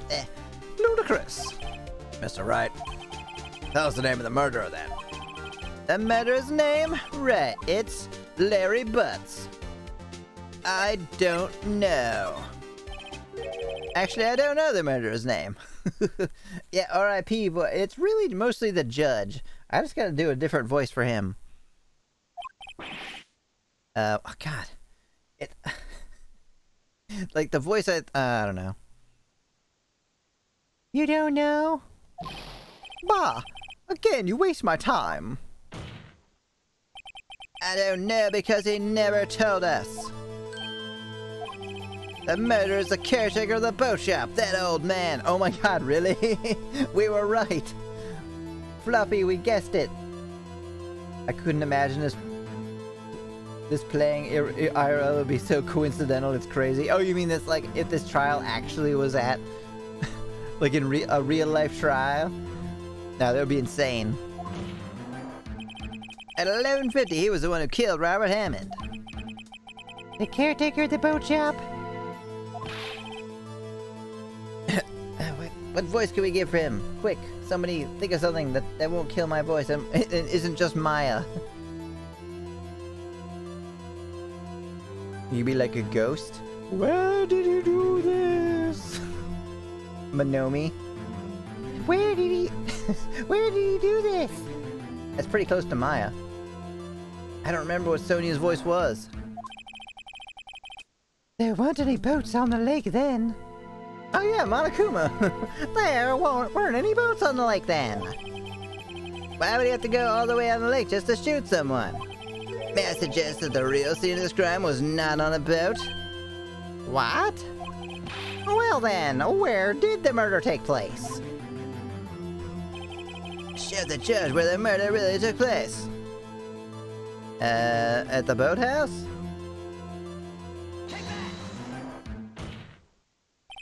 Here, of course, the boat shop where he lives. That way he could meet with the victim without anyone seeing. Love it, best voice. Hooray! Oh. You have proof that the boat shop was the scene of the crime. Recall Larry's testimony if you will, if you can. He was wandering around like an idiot. He was playing Snake. That night he was out on the lake on a boat searching for something. Searching for love in all the wrong places. He finds it and returns the boat. Then, just as he's starting to head for home, he hears a gunshot. You heard a gunshot, Your Honor? Even though he was wearing headphones at the time. In other words, the gunshot was very, very close by. And where would that be if he had just returned on a boat? My boat shop. Mr. Wright, what happened that night on Gourd Lake? Please tell the court from the beginning. Thanks, it was a solid idea. It was. It's so much easier for me to do that one. Yes, Your Honor. Nick, are you sure about this? Not really.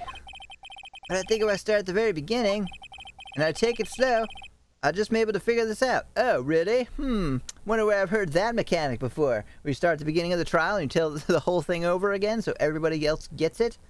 Huh. Oh wait, I guess this game technically came first, didn't it?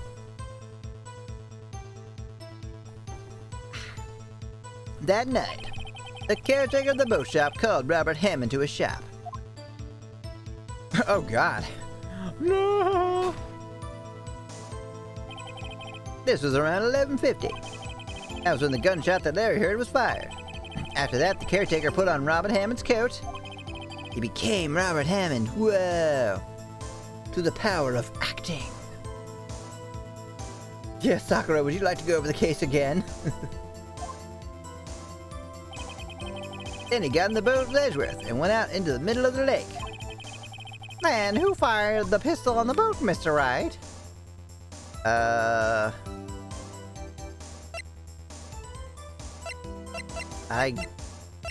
don't know. I guess it would have to have been the boat shop caretaker? Oh, jeez. Of course, it was a murderer who shot the pistol. Shot twice. Both missed Edgeworth on purpose. Oh, really? It was Junko Inoshima. Wait a minute. Yes? Why would he shoot twice if he didn't mean to hit anyone? Details. Know this, Mr. Wright. The moment you run out of explanations is the moment you lose. Snap. Tell us why the murderer had to fire twice. To create a witness. I believe he shot twice to create a witness, Your Honor. Create a witness? The murderer lifts his pistol and fires one shot, and ensures that anyone who heard the shot would look at the lake. Indeed, Miss Hart did exactly that after hearing the first gunshot. Next, the murderer waits a bit and then he fires again. Then, He jumps into the lake. Oh. Huh. The murderer jumps from the boat himself, leaving the pistol in the boat behind him. Which I guess then Edgeworth picked up. He's actually acting like he's Thanos trying to snap Phoenix away. He's like, God, why is this working? I bought this gauntlet and everything. I see. There's someone looking from the edge of the lake. It would appear that one of the men on the boat had shot the other. The murderer didn't know about the automatic camera, of course. That's why he shot twice to draw attention to the boat. Ah. Once you realize that, everything else falls into place. The boat shop caretaker swam back to his shop, and he put Mr. Hammond's wet coat back on the body, and then threw the body into the lake. Man, that old guy, he's like really strong. So he went out on a boat, which rowing a boat is already kind of difficult, and then he jumped into the lake, freezing cold lake, in winter, swam all the way back, wearing clothes and a heavy coat. Then he put the freezing cold coat on the dead body that he had in his house, and then dragged it out of his house and then threw it into the lake. I gotta say, that man, he's probably jacked. He looks old and weak, but no way. This is what happened, Your Honor. These are the events that transpired that night on Gourd Lake. I just love using the word transpired.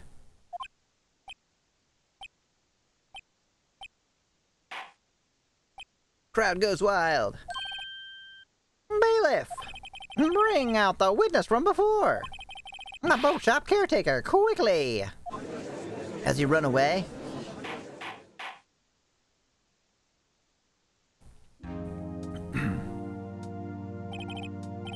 Very well. While we are waiting for the caretaker, I would like to ask the defendant, Miles Edgeworth, a few questions. Mr. Edgeworth, please take the stand. Mr. Edgeworth, you heard what the defense has said? Yes. Well, why'd you go to the lake that night? Can't tell you. What Wright has said was mostly correct. Astonishingly so, actually. JK was Mukuro Ikusawa, the 16th student hidden somewhere in the school, the one they call the Ultimate Despair. Watch out for her. Ikusawa. Yes. Several days ago, I received a letter. The letter was signed Robert Hammond. He asked me to come to the boat shop at the lake at midnight on Christmas Eve. He said that he had something very important to discuss with me. Something important? I'm sorry, I can't say what it was. Huh. Your Honor, sir.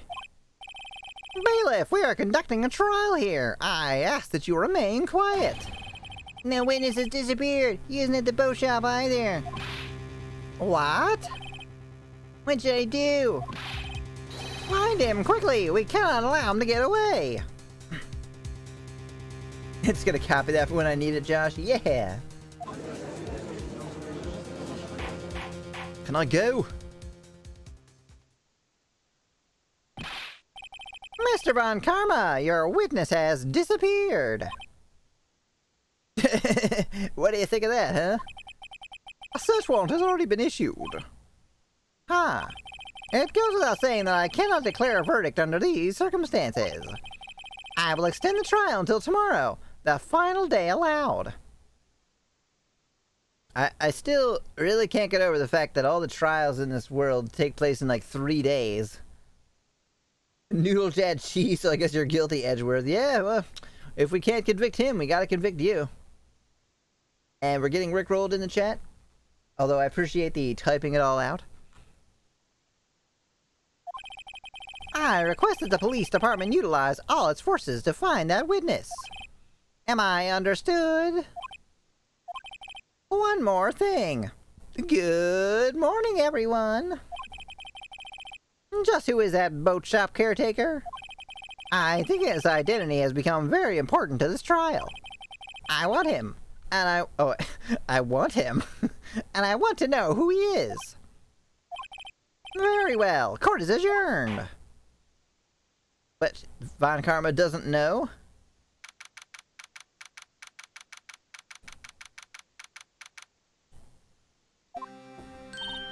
Yay, Nick, you did it! Yeah. Well, at least we got out from under that guilty verdict. I typed it out. It's no Rickroll. I definitely typed this out. I would never copy it. I typed it out. Yeah, you just wrote the whole thing from memory. And what about Larry? That was something else. Even Von Karma didn't know what to do with his testimony. Larry really helped us out. Sure, once I sifted through his unique testimony. Still, he did save us. No, the truth saved us. I just wish our cases weren't so down to the wire all the time. I consider this your fault, Maya. If you were more like your sister, we wouldn't have this problem. I know what you mean. Sometimes I feel like it's us on trial instead of our clients. Hey, Edgeworth. Mr. Edgeworth? Did you say something? You look so pained. I mean, it looks like you're probably gonna get off the hook. You can try to smile just a little. Relax. I'm sorry, but I fear it's not over for me yet. What do you mean?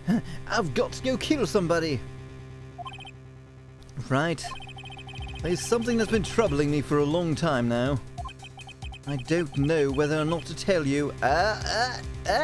Here it comes! Here comes the confession! Are we ready? I wasn't prepared. We need like confetti or something. Or a parade. He's totally gonna confess here, right?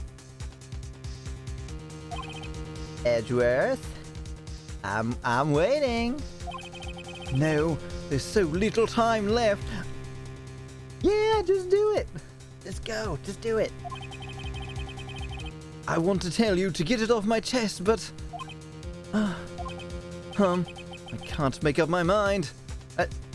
Make up your mind? Between, what, me and... Gumshoe? I hope not. I'm way cooler. Like, I know he's bigger and stronger. He could probably help you out a lot more cases than I could. But, he could never love you the way that I could. What is this about, Edgeworth? It's a nightmare I've had.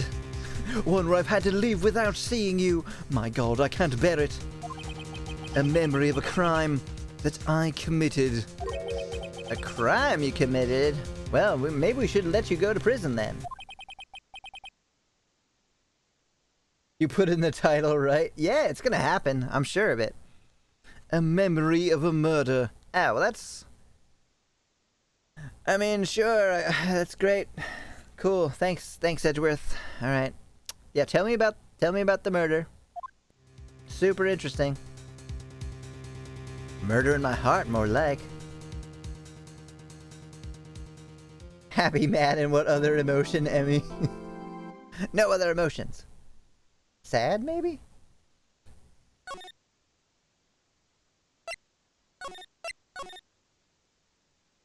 Oh, you mean for the emotes, like holding up a little heart.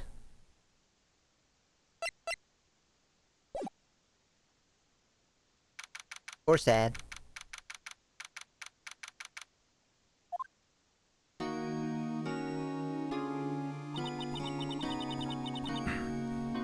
What was Mr. Edgeworth talking about? Let's flash back to that scene we were just at. A memory of a crime that I committed. Larceny. You even know what that is? Me neither. A memory of murder. He's got very shifty eyes. He's like, You really think Mr. Edgeworth killed? Killed my heart. I mean, I don't believe it, not Edgeworth. Some painful memory has been troubling him recently. But he'd never take someone else's life, never. Nick? Yeah, how's everyone doing? Yeah, Edward, don't hide evidence from us. What is that? I can't tell what that emote is. It's like a A blue fish person. What do you think of my performance today? I'm swooning in the aisles, huh, Maya? Swooning? Me? Oh, yes. I do remember feeling faint. Oh yeah, it is Vaporeon, isn't it? It looks like a woman Vaporeon. Right on, tell me the truth. It was like love at first sight, right? Right, Nick? Huh, me? Well, maybe my heart skipped a beat or two, but just because I thought you were gonna get us all killed. Thanks, Larry, you saved the universe. That's the actual subtitle of this game. Phoenix Wright, Larry saves the universe. I think you could do better than that. Come on, I saved Edgeworth in there, dude. Edgy. You guys should be bowing before me. Yeah, bow before your hero. Yeah, I don't think so. So tell me about today's trial. Larry, you really helped out in the trial today. Okay, I said it. You did. If you weren't there, Larry, I'm sure Mr. Edgeworth would have been found guilty. Ha ha ha ha ha ha ha ha ha ha. But seriously, Nick, that bird shop caretaker guy's pretty suspicious. Well, yeah, he killed somebody. Pretty suspicious is the least of what I'd call it, Larry. But Edgy ain't off the hook yet. Way to spoil the mood, Larry. I'm just a guy sitting in the audience, you know? But from where I was sitting, Edgy seemed pretty edgy. Get it? I mean, can you really know he's telling the truth about that night? No? Nick? I don't know. I don't know what to believe anymore. To bow before it, Larry. Nah. What I do know is I'm going to believe in you too until the end. Us too? Edgeworth and who else? You mean me, right? Nah, he means me, right, Nick? Yeah, you, Larry. Sure. Not me? Why you, Larry? Huh? Actually, yeah, why me, Nick? Enough of the silent treatment. Poor Maya. Why don't we decide to believe in her too? She's been nothing but helpful this whole time. Nick? Why do you trust Mr. Edgeworth so much? I can't say, really. I mean, he's changed recently, true. But when we first met him, he was kind of a jerk, don't you think? I'm sorry, it's just, you know, I have a type. I don't know how to put it. The poor Maya. You didn't know him back then. Oh, he was so cute. Back when he wanted to become a defense attorney. Wait. Was that when you two were classmates? Yes, in grade school. They saved me. Miles and Larry, they saved me and I'll never forget it. That's why I became a defense attorney, you know? What? Hey, Larry. What's he talking about? Huh? Sorry, I kind of forgot. Ha! Okay, Nick, out with it. I'm gonna hear this story today, and that's final. Okay. It's kind of a long story, so hang in there. It was the very end of the 3rd grade. Ooh! And we will relive that tragic tale or heartwarming tale, whatever it is, I'm not sure, after another small break. Because, my God, visual novels are one thing, but then trying to do so many voices all by myself. Oh, the tension. Alright, I'll be back in like 3 minutes. Music. Yeah.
Alright.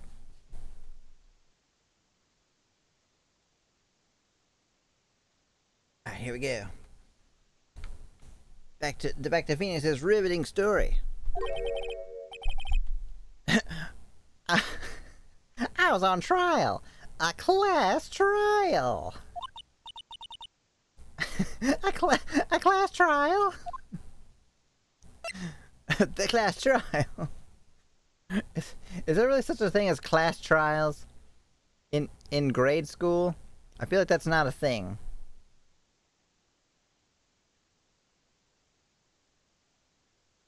You're back with more voice hurt. Well, hopefully we'll be having mostly easy to voice characters. You remember, Larry? Spring, end of 3rd grade. Love was in the air. Flowers were chirping. Birds were blooming. Flowers were chirping. A kid in our class got his lunch money stolen. Oh, it was beautiful. Lunch money? Our school was really small. Every month, kids would bring in an envelope with money for lunch from home. Huh, I see.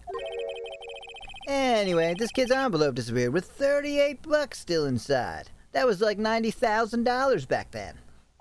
Oh, y'all, now that you mention it, I do remember that. I can see why you'd forget it, though. You were out of school that day. Anyway, the envelope had been stolen during PE class. I was coming down with a cold, so I'd skip PE that day. I was the only one not in class. So they thought you did it? Yeah, the kids in class said that I should be put on trial, crucified, for stealing $38. Trial? So the next day we held a classroom trial with me as the defendant. Public shaming. I didn't do it. That's what I sounded like as a kid. Guilty, he did it. Guilty, it was you, thief. Give the money back. You're such a meanie. No one play with him. Just admit you did it. You can't hide the truth. Tell us the truth. We're not gonna play with you anymore. Yeah, no more borrowing my eraser. You shouldn't be allowed the relay race. You're on the library committee. Give me back 50 cents I loaned you. Hated you. Robbed that bank the other day. Well, so much for not hurting my voice. Now, Phoenix, you know you shouldn't steal people's money. It's not right. In the end, it didn't even matter. Even the teacher thought I'd done it. Go over and apologize, Phoenix. Aw, poor Phoenix Wright. Looks like it was Phoenix wrong at this point. I didn't know what was happening. I was so sad, I couldn't stop crying. I did have a cool t-shirt though. What was that, like it's like a police schoolgirl dog man with like a 5 o'clock shadow? Not really sure what I'm looking at there. Everyone was staring at me like I'd done it. I tried to apologize. I went to where the boy whose money had been stolen was sitting. That's when it happened. You shouldn't have to apologize. The only thing that belongs on the trial is evidence. That's what you sound like as a kid. I framed you, Phoenix. Everything else has no place. You should all be ashamed. Amateurs. Miles? Look at Kid Miles. It wasn't you who stole our money, was it? No. Then you shouldn't apologize. Everyone's been shouting you did it, but no one has any proof. That is why, Your Honor, this boy is innocent. Tiny edgy. Right, and he wanted to be a defense lawyer, I guess. But Miles, it was your money that was stolen. Yeah, he did it. He's the one. We don't need proof. Make him say he's sorry. Why don't you all just shut up? Oh, it's Larry Butts. This is always how it is. Everybody ganging up and picking on one person. Yeah, I've sounded the same way my whole life. What of it? Just think about how he feels. He said he didn't do it, so he didn't do it. Well, back to shaming him now. Very well. I will replace the money myself. This class trial is over. Now who's gonna get executed? That's how it happened. After that, the three of us were the best of friends. Wow, I had no idea. So what happened? Yeah, I had no idea either. I mean, I forgot. Yeah, shame on the teacher for letting that happen to begin with. You don't let kids have a trial. That's when I learned what it meant to be alone. Totally alone without a friend in the world. You did a good thing, Larry. Yeah, well, I was just lucky that I took the day off from school. If I'd been there, they would have thought I'd done it. So, I kind of took it personally, see? Something smells, it's usually the butts. But what happened after the trial? We all became best of friends. You definitely get detention for saying shut up and yelling in class. Would he? I don't know, I've never been in a class, so I have no idea what would get you detention. Anyway, Edgeworth and I talked after that class trial. That's when I heard his father was the defense attorney. I remember his eyes would shine when he talked about his father. He definitely would. Well, now I know. I know if I ever go back in time and have to go to go into school, not to yell or what other thing you said? Or saying shut up and yelling. I don't even know what detention is. They like make you sit in a room by yourself? Something like that? Or they don't let you leave? I'm going to become a defense attorney just like my father. A famous defense attorney. And then he didn't do that. Then a few months later, he suddenly transferred to another school. The DL6 incident. Right, I'm not sure, but the transfer probably had to do with his father's death. That's so sad.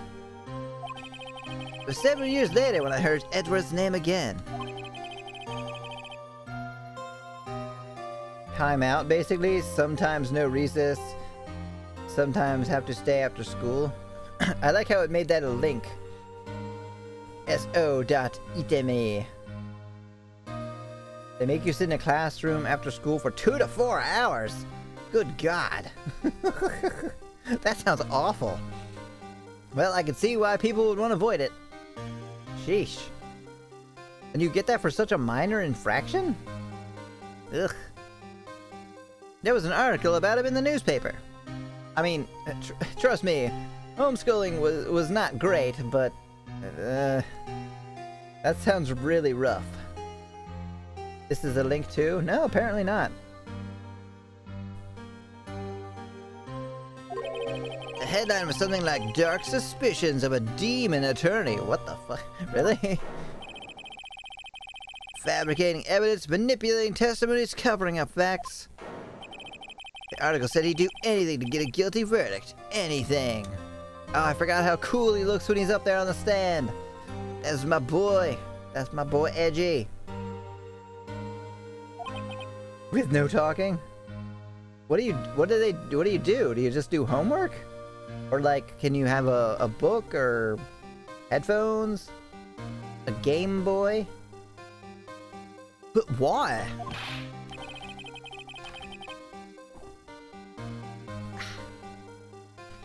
What happened? I mean, that's not the Edgy that I used to know at all. That's what I thought too. Extra, oh yep, homework or extra work. Ugh. And that, do they do that all the way up through high school, or is that just like an elementary school thing? I tried to get in touch with him, I don't know how many times. He never replied. I guess he didn't want to see his old friends. I couldn't just drop it though. I wanted to meet him to learn why he had become who he became. That's when I decided to kill. I mean, become a defense attorney. All the way to college. Wow. I mean, it's not really like that it's kind of like that in college. I think you don't get detention. They would just, if you were disruptive, they would just like kick you out, right? Wait, you don't mean... That's why you became a defense attorney? To meet Edgeworth? Haha, I knew it! I knew there was more to this than just him wanting to be a defense attorney for no reason. Been in recess detention, but it was because I didn't turn work on time. What is recess detention? Is that where they, like, don't let you go outside?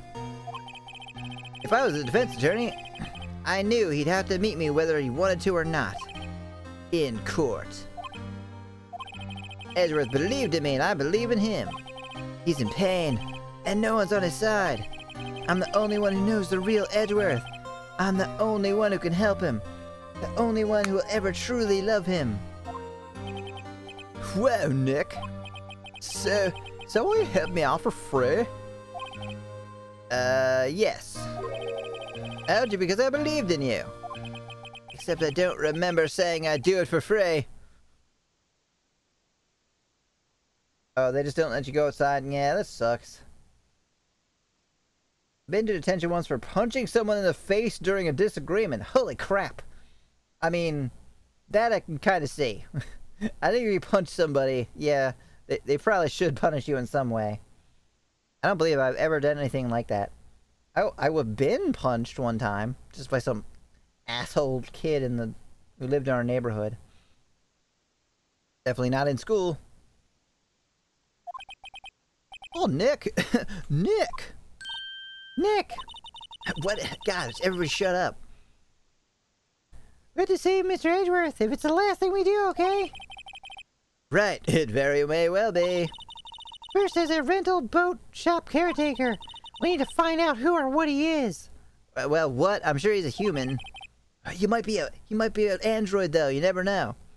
I'd settle for who. Surprisingly, it didn't put me in detention for punching a kid who was bothering me and my best friend. Huh. The theft of my property was certainly a punishable offense.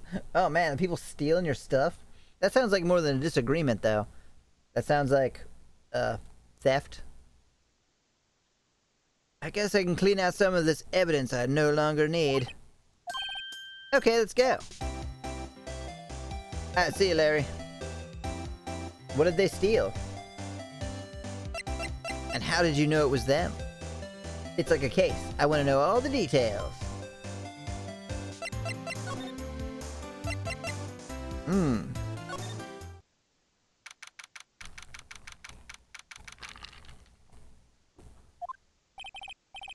He's out again. Where does he work, anyway? Now, don't be harsh. Guess we'll have to come back later. Alright.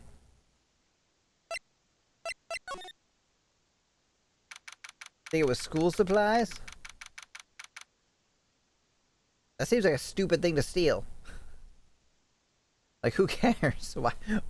Why would somebody steal that? Maybe they just liked stealing, I don't know. So, Edgeworth, how's it going? You look as grim as always. I mean, you are in prison for murder, so I guess it's kind of understandable.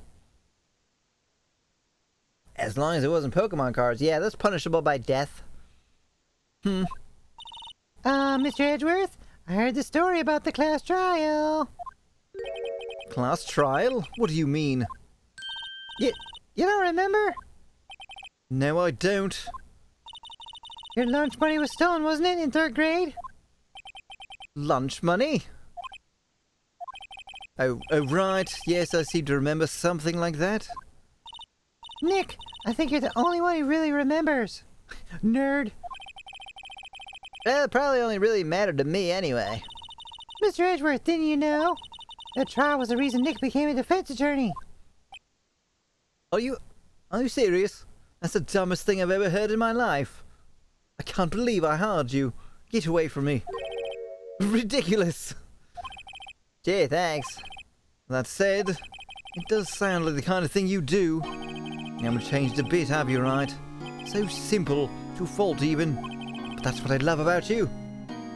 Maybe, yeah, but I think you changed too much, Edgeworth. What have you become? What have we become? Perhaps a bunch of Yu-Gi-Oh cards stolen in school. Rest in peace, my Wing Dragon Ra card. Oh no, was that a good one? I only know 2 of them, or 3. I know 3 cards. 2 of which I like, and the other one, I don't know, whatever. I know Blue Eyes White Dragon and Dark Magician Girl and Magician Girl. And I know that the Magician Girls because they're cute. And I know the Blue Eyes White Dragon from Yu-Gi-Oh! Abridged.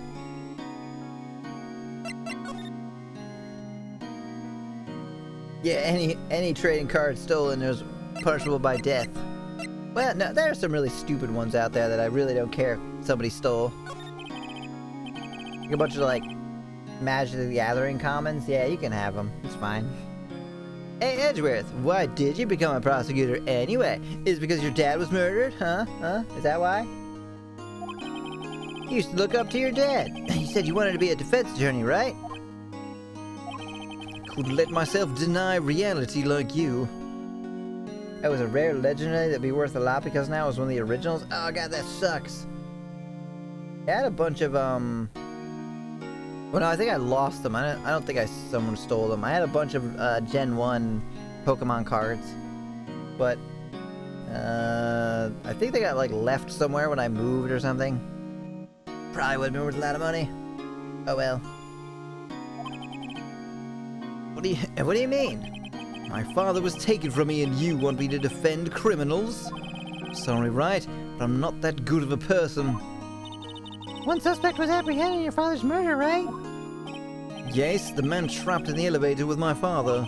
His name was Yanni Yogi.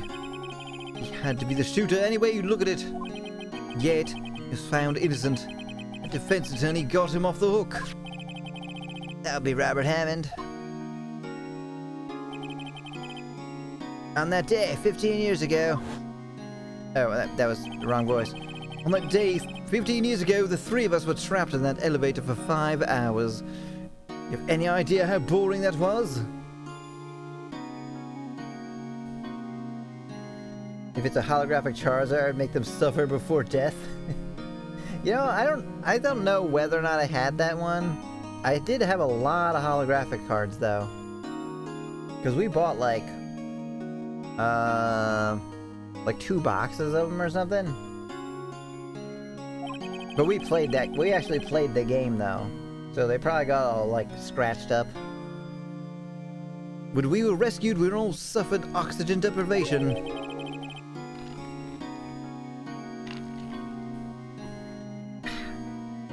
Emmy the Pokemaster. No, I was definitely really, really bad at it. I had lost all memory of the murder. Lost your memory? And even now, I can't recall what happened in the elevator. That was the crux of Yogi's attorney's argument in court. He claimed that Yami Yogi had been not of sound mind due to the oxygen deprivation. Yogi was released due to a lack of evidence, innocent. That's when I changed my mind. I started to hate defense attorneys. Ah, what about Prosecutor Von Karma? He's pretty cool, right? You looked up to him? What is your relationship with Von Karma?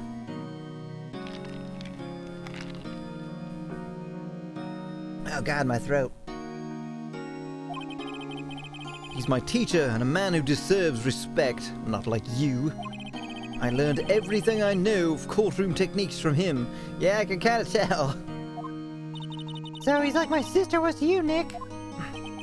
He's a perfectionist in all things. In court, in his personal life, he's obsessed with doing everything perfectly.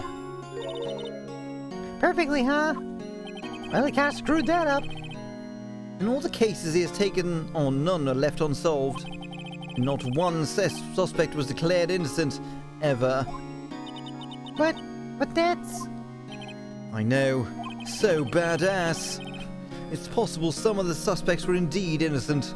Don't care. Still one. However, it is impossible for us to accurately determine that in every case, even though it is kind of literally the job of the justice system. Doing everything perfectly sounds awful. Yes, it would be. I mean, unless you were like naturally good at doing everything perfect, and then, what, who cares? But like struggling to do everything perfect? Oh, that would drive me crazy. Like, I'm already bad at so many things. Trying to be perfect would be the worst. All Van Karma does is his job to find the suspect guilty perfectly. In any case, it's nigh well impossible to find a weakness in him. Should a weakness appear, he would do everything in his power to make it go away. Edgeworth? What you're saying is true, you're headed for a guilty sentence tomorrow. He's right. Now's our time to praise the enemy, Mr. Edgeworth. It's a strange situation in which I find myself, I'll admit. No kidding. So, you want to see my attorney badge? Sorry, I'm not sure I can help you with that. I don't know if I'm supposed to present anything else to him. Where else can we go? We can go back to the law offices. Nope. Is there something to present him?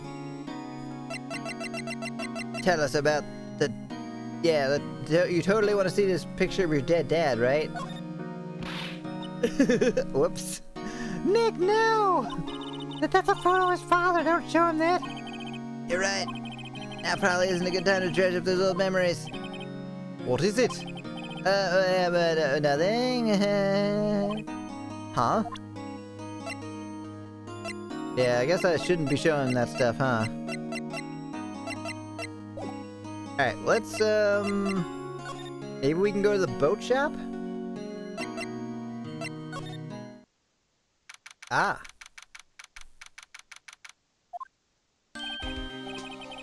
Hey pal, long time no see. Oh, Detective Gumshoe. Close one today, eh? Got so worked up I snapped my tie in half. How do you do that? What is it made of? Sorry about that. No problem, pal, thanks to you. Now we know who really did it. You mean the boat shop caretaker? Look, I made you a promise. I'll make you a promise. I'll have that scoundrel in my custody by trial time tomorrow. Come with me. It's my duty to you as a police officer. Now I'm off to catch me a criminal. That guy needs to chill out. He's always doing that heavy breathing thing. Detective Gumshoe sure is, active today. You think he's off his meds? Oh, one other thing. Eek. No one can go into the woods today. I'm hiding Easter eggs for my little sister's kid. I don't want you screwing it up. The woods? Where Lotto was camping? The woods are off limits to camping, and apparently the park ranger found out. Yeah, pretty mad. No one could go in for a while. I guess Lotta's in a lot of trouble. Hey, well, I'll be seeing you tomorrow. Alright, bye. Okay, so I'm not... Can I go there? Huh? The steel eyesore is missing.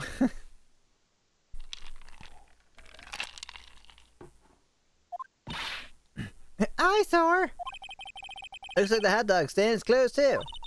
I guess Larry's too busy worrying about Mr. Edgeworth to show up for work.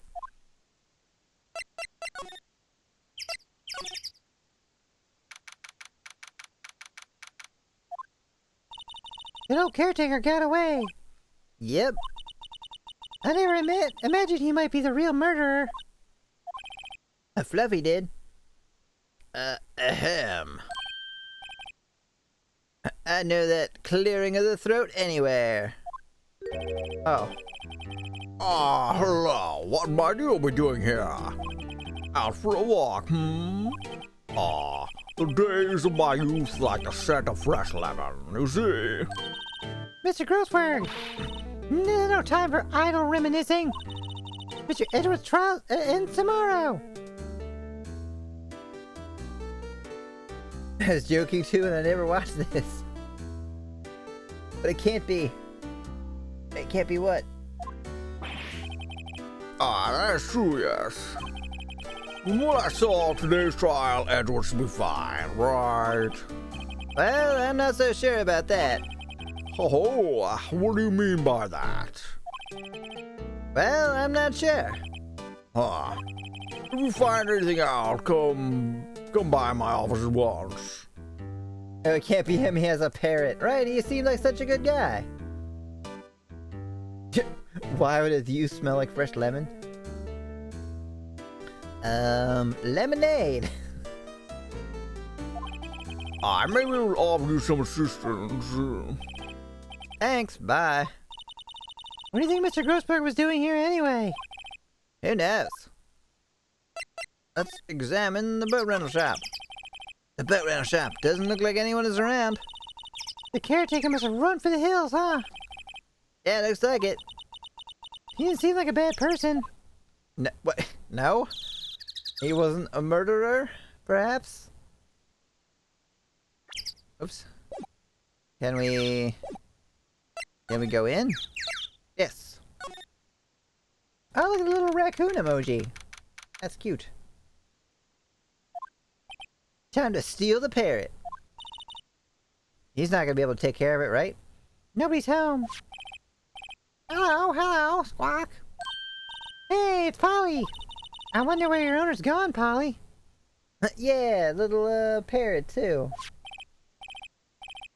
Hello, Squawk. I can't believe you run off and leave this poor parrot to fend for herself. Hello, Squawk. Talk to the food. Huh, everything's cold. Looks like he didn't turn his heater on. Guess he hasn't been back here since the trial.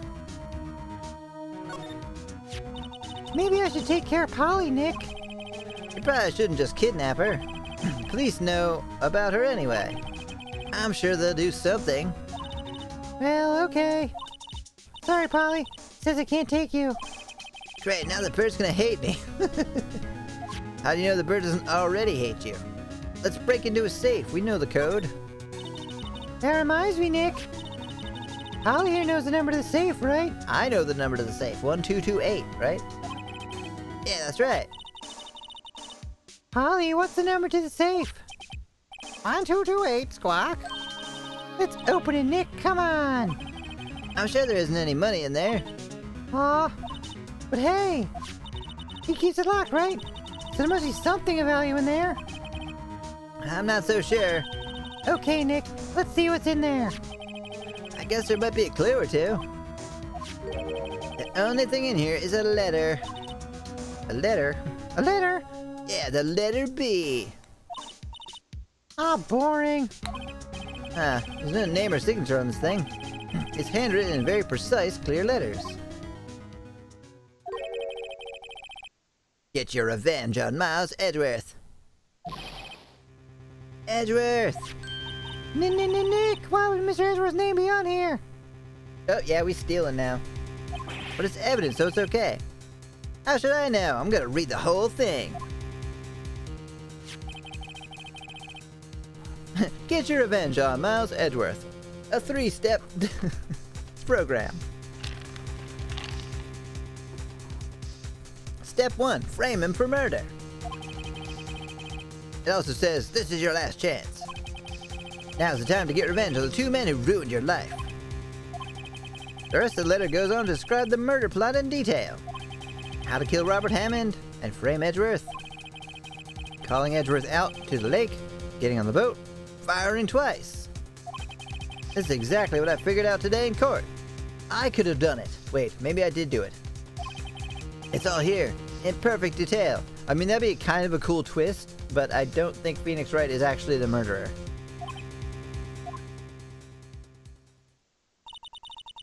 What do you think it means, Nick? I don't know, I can't read. But it looks like these are instructions for that caretaker. When he killed Robert Hammond and called out Edgeworth, he was following instructions. But who could have written that letter? And what does it mean to get revenge on Miles Edgeworth? Look, I don't know, okay? But one thing's for certain. I'm getting some pizza after this. What do you think? This letter is an amazing clue. Yeah, because that does pretty much sound like there's no way Edgeworth could have done it. I can read this Maya. It's in Japanese for some reason. Yeah. Oh, can't. And what does it say? I have no idea. I'm sure he's probably not hiding anything else. But we'll check this cabinet. Ah! What's wrong? Huh? Oh, never mind. What? Wait, tell me. Just when I saw the TV, I remembered. They're showing a Pink Princess special this week. I just remember Steel Samurai's not on anymore because the guy died. And I got sad about it again. Oh. See? That's why I didn't want to tell you. You're right, I don't care about that. Polly had written it. It's Polly's murder, but they needed a human to do it for them. Oh, that would be so creepy. Also kind of silly, but if that were real, that would be scary. At least Larry isn't here anymore.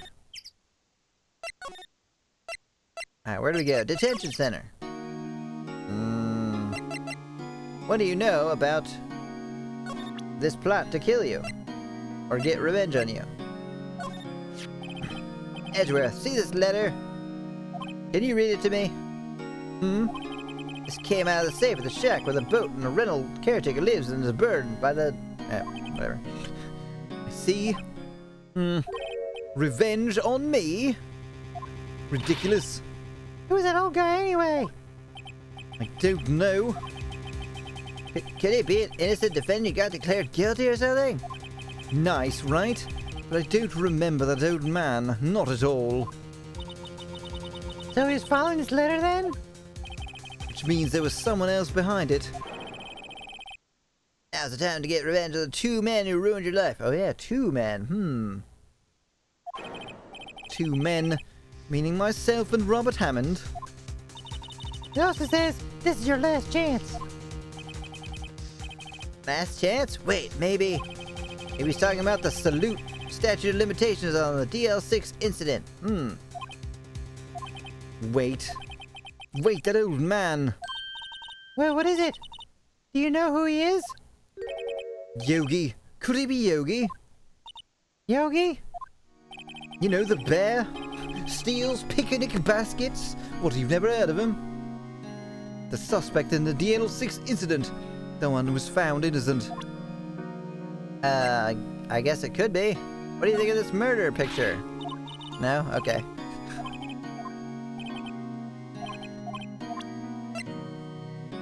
Is there something else to show him?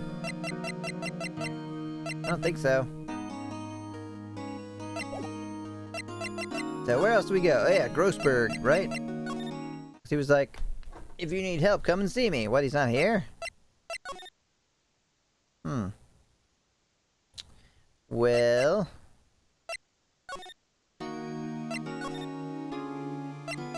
maybe Gumshoe has something.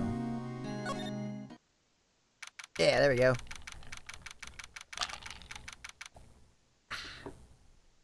Yeah, Yogi the Bear, the cartoon legend.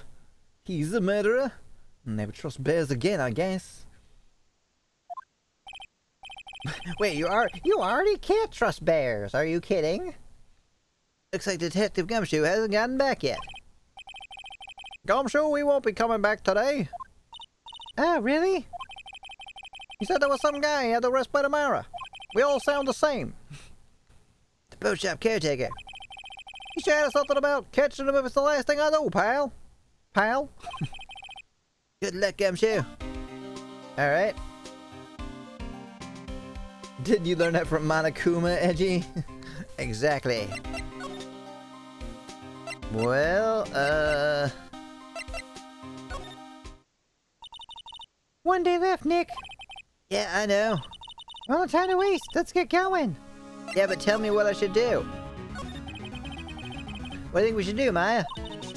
You would know best, Nick. Just do what you do. That should work. What does that mean? You mean wander around aimlessly trying to figure out where to go? Well, any good ideas? This is all tied to the DL6 incident. We gotta find out as much as we can about that murder before tomorrow. Oh, so like maybe I could show him other stuff about DL6? Just not the picture. I thought they were trying to say that he wouldn't want to see anything about it. Tell me everything you know about the DL6 incident. No? It was that case that changed my life. And tomorrow, on December 28th, the statute of limitations runs out. Tomorrow? Could that be a coincidence? Probably not.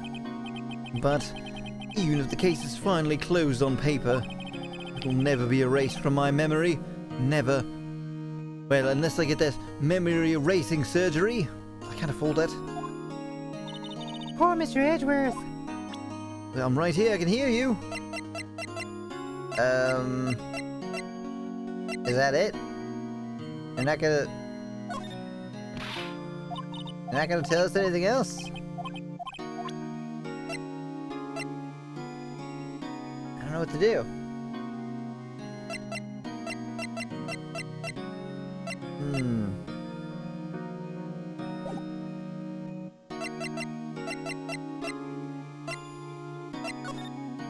You there, sir. This guard monitors the visitor's room. He hasn't moved an inch since I came in, a real pro.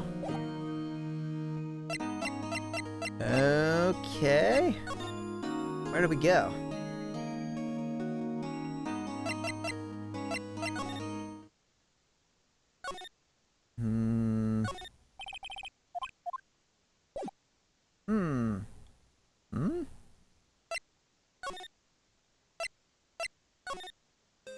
Yeah, I don't know. They're just like, do what you do, Nick.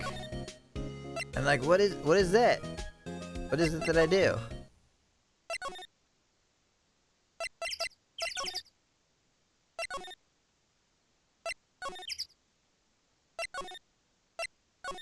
Could I present something to the bird? No.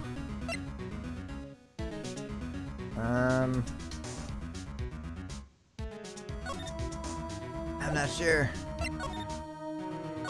Is this a clue? Say, Nick, don't people usually put pictures of fish up on the wall to boast about them? Yeah, I guess so. You mean pictures of the fish they caught, right? Right. But don't all the fish on the wall here look really puny to you? Well, you know what they say. Do I? You should have seen the one that got away. Except the one that got away from us was the caretaker. And we did see him. But I feel like we're having two different conversations here. Oh, God, I was really hoping that was going somewhere. That fishing boat looks expensive. Maybe we should bring it to Detective Gumshoe. He can pawn it off. Don't you think the caretaker would mind? Well, you just leave him the metal detector in exchange. Maybe we better not. Yeah, hey pal, who's the murderer? Why don't you tell me? Doesn't look like he used his kitchen much. You're right. I guess the whole pasta restaurant thing was a lie. What, you thought he was telling the truth? No, I just really wanted to take over the pasta restaurant. I was really getting into the role of Meg, you know? I guess that'll never happen now. Does anybody know where to go?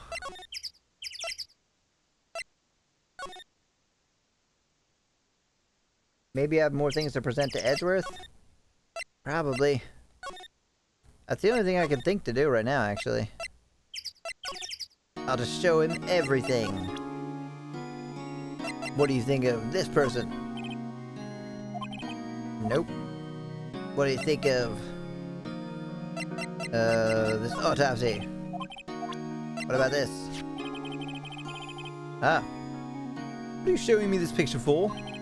No reason. No, I was impressed by your deduction in the trial today. Oh, he was impressed. Hooray! Granted, you were at the end of your rope, but still. Nick, he noticed. Showing the enlargement. Oh yeah, I was showing the enlargement, wasn't I? Oh, it's just that overhead map. What about this bullet? What about the gun? What about the metal detector? What about the parrot? I already showed him that. Already tried to show him that, and I already showed him that. Edgeworth, see this letter? You already saw it. Revenge on you, yes.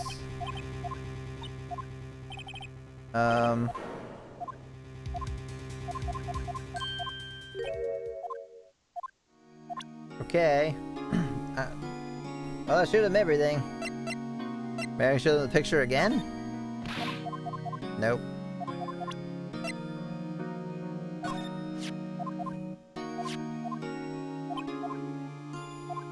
Is there more stuff to talk to him about? Oh my god. That's the second time I've done that. I'm just not expecting them to have. I usually do like go through the talking, see all the talking, and then give them stuff, and then. Yanni Yogi was a court bailiff at the time. We just happened to be in that elevator together 15 years ago. And just happened to murder somebody.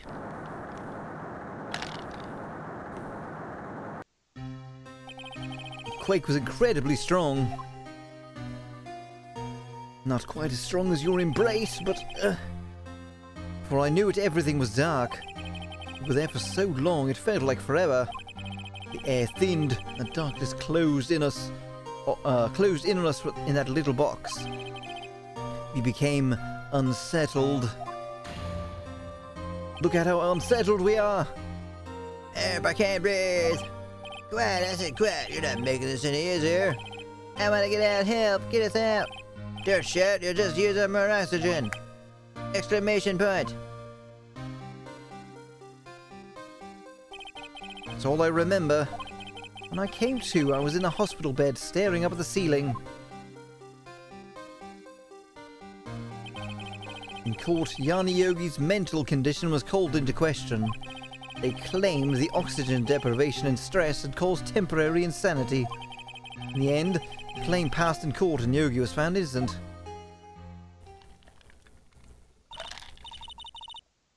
Ah, but isn't that strange? This letter tells him to get revenge on Edgeworth. Why would he want to take revenge on you? Right. Yeah? There's something that's been troubling me these last few days. I didn't know whether or not I should tell you. What? I'm literally trying to get you off the hook for murder, so maybe, yeah?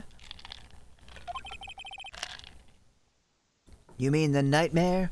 The nightmare of having to go a day without seeing this beautiful face of mine?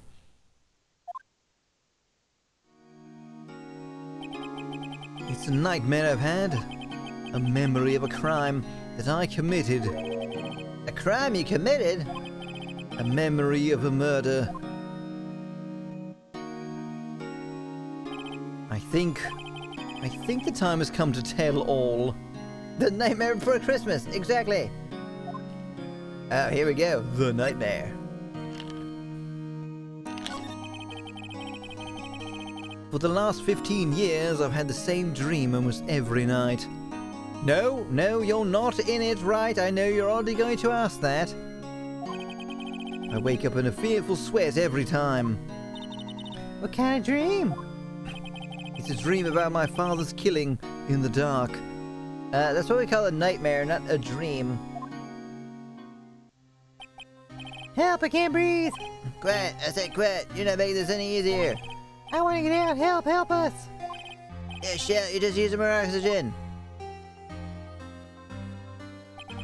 I can't breathe. You're using up my air. What? Stop breathing my air, or I'll stop you. What? What are you? Stop breathing my air. So dramatic.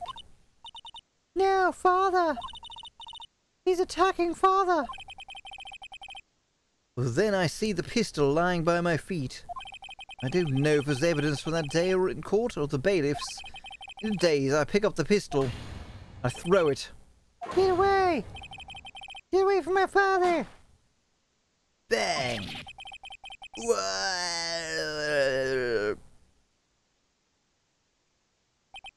And with that scream, I wake.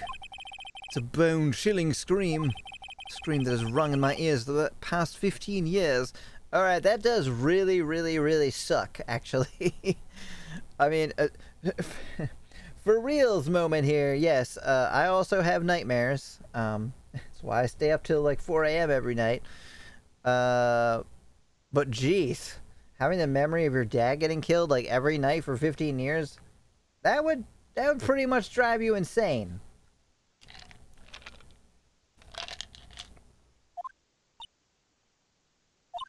But that's just a dream, right? Right? I thought it was the only thing that has kept me sane for the last 15 years. Yeah, see? That's what I'm saying. Throwing a pistol is a terrible idea. Well, not if you're out of bullets. Like, what else are you gonna do? You throw the gun. Everybody knows that. But what if I'm wrong? What if it's real? They say that sometimes people shut out memories in self-defense. Maybe it was I who killed my father. What? If you think about it that way, this letter makes sense. It's your revenge on Miles Edgeworth. Think about it. Yogi was really innocent. That's why he wanted revenge against me. Wait, Edgeworth, you mean...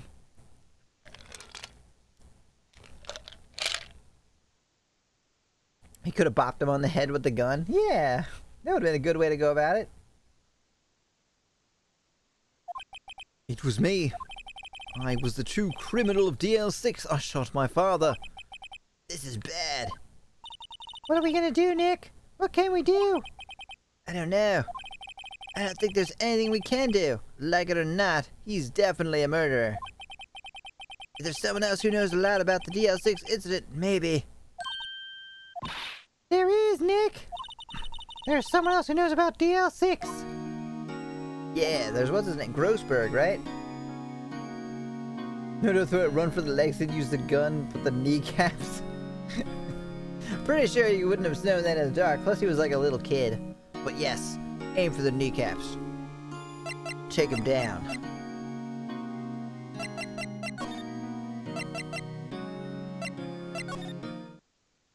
Here we go, this guy. Mr. Grossberg! Hello there. What's wrong? You look troubled. No kidding. I can't believe you're not. You see, I'm very rich, so, why would I worry about anything? To the Pringles champion for answers. Oh my god, he is like the Pringles man, isn't he? My. Just calm down and tell me what's happened. Yes, tell old Uncle Grossberg all about it. It's Mr. Edgeworth. He sub. You son of a bitch. I see. So Edgeworth dreamt he shot his own father. It's only a dream, only a dream. I wonder about that. But what? If that's the case, then why do you two look so troubled, Well, because that really sucks for somebody... For a good friend to think that they killed their own father? Also consider this. Yogi quite certainly holds a deep grudge against Miles Edgeworth. So deep, he'd want to frame him for murder. This leads me to surmise that Mr. Edgeworth's dream was not a dream, it was real. As you imagined. Mr. Edgeworth threw the pistol to save his father. Pistol fired, and the deed was done. No! I don't believe it. Yogi was suspected of murder, and his career as a bailiff was irrevocably wrecked. Thus he sought revenge on Miles Edgeworth. This was his last chance, of course, with the statute of limitations so close. Right? That doesn't really make any sense, because it's not like he was getting him framed for the DL6 incident. He's just getting him framed for a completely different murder. That doesn't really make any sense. Tell me about Gregory Edgeworth. What do you know about Edgeworth's father?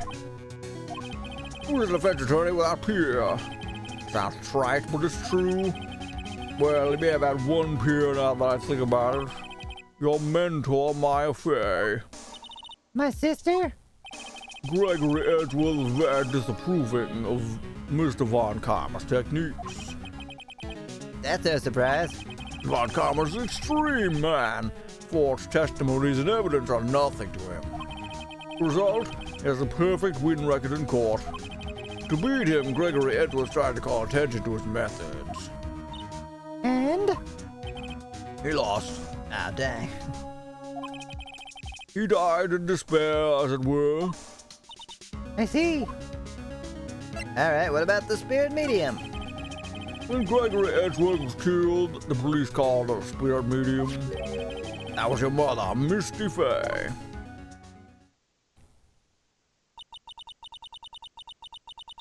I am Gregory Edgeworth. I have been killed. The one who shot me was the bailiff, Yanni Yogi.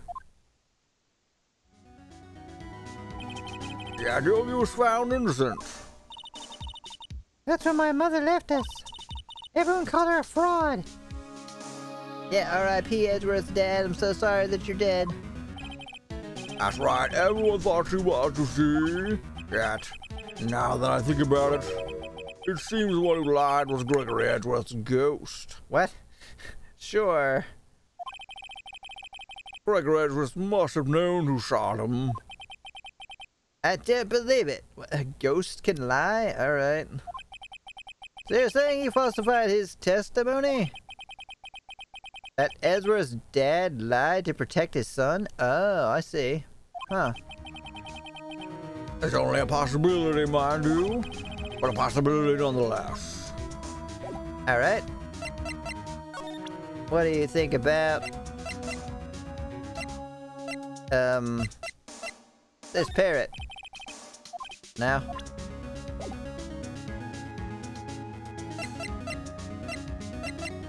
Are we supposed to present him something, you think?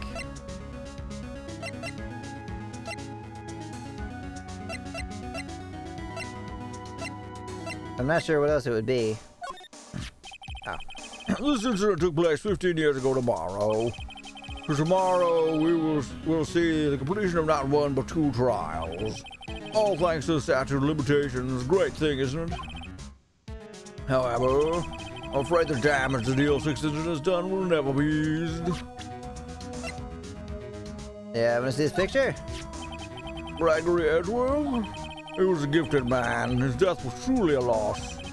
I wonder what would have happened, what would have become of Von Karma were he alive.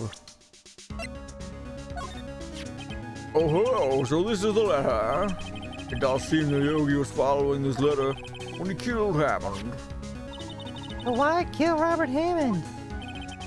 Hammond was a skilled defense attorney, but he defended clients not for their sake, but for his own. Huh? His own sake? He never trusted his clients, not one. The only thing he trusted was his own ability. But he got his client found innocent, so why should it matter? Actually, my dear, it's quite different. He won that innocent verdict for no one but himself. Yogi is a free man, but socially he was ruined. Huh? Darn it, Poppy Ghostworthy screwed over Maya's mom, right? Poor, what was her name? Misty Fay? You'll understand soon enough. Wait, What is it? this letter. I've seen this handwriting somewhere before, a long time ago. Whose handwriting was this? Oh, right, it was mine. Do you have any idea who wrote this?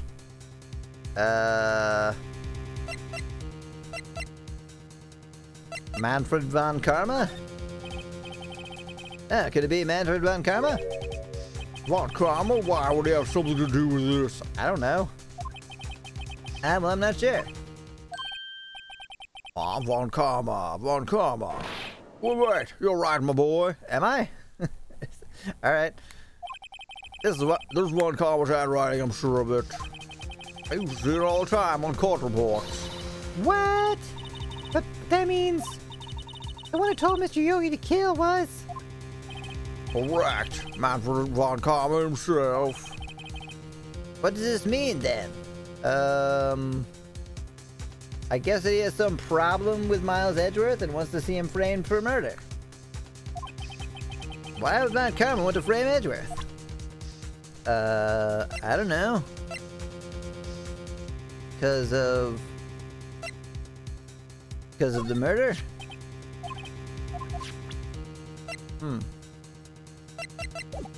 Alright.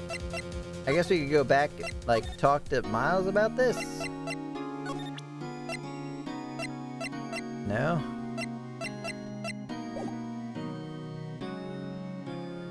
Von Karma needs to be given the old one too. I don't know, have you seen how big that dude is? I'm pretty sure he could take the old one too, and the 3-4, and not really care. He's got, like, hands the size of pie plates.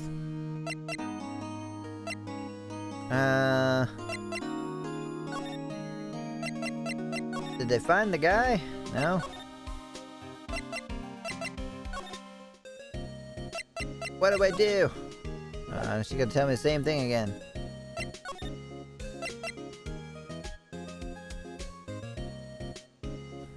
Alright, well, it's kind of a weird place to stop. I was hoping we would get to the, like, beginning of the next trial day, but I don't know if that's gonna happen. We'll just do that next time. I think we're pretty close to that point anyway. But it's been about 3 hours and my voice is starting to give out. Or throat anyway. So, we will call the game here.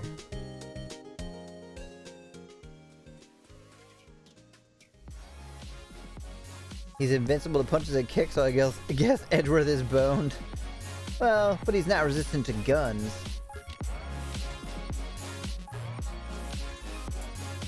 Which is the most important weapon of all. Oh, thanks for coming out and chatting with me, Fluffy, and Josh as well. I don't know, I guess maybe it's gonna feel a little bit lonely around here for a bit. I don't know. I'm still wondering whether or not I'm doing, like, the right thing. I don't know. It's what I want to do, but I do sometimes have a hard time doing stuff for me rather than what I think other people would want me to do. So, hopefully it all turns out well. We'll see.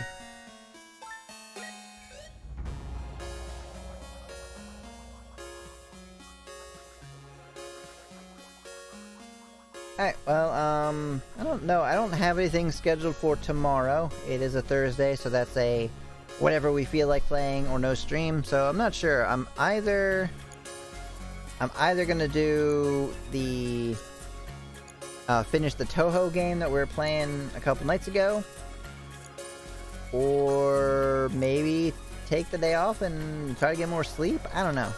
We'll see. But either way, I will either be back around midnight tomorrow or not. So you can check to see if I'm online then. And if not then we have more Alyssa on Friday. Alright, thanks so much for coming out. I'll see you again soon. Bye!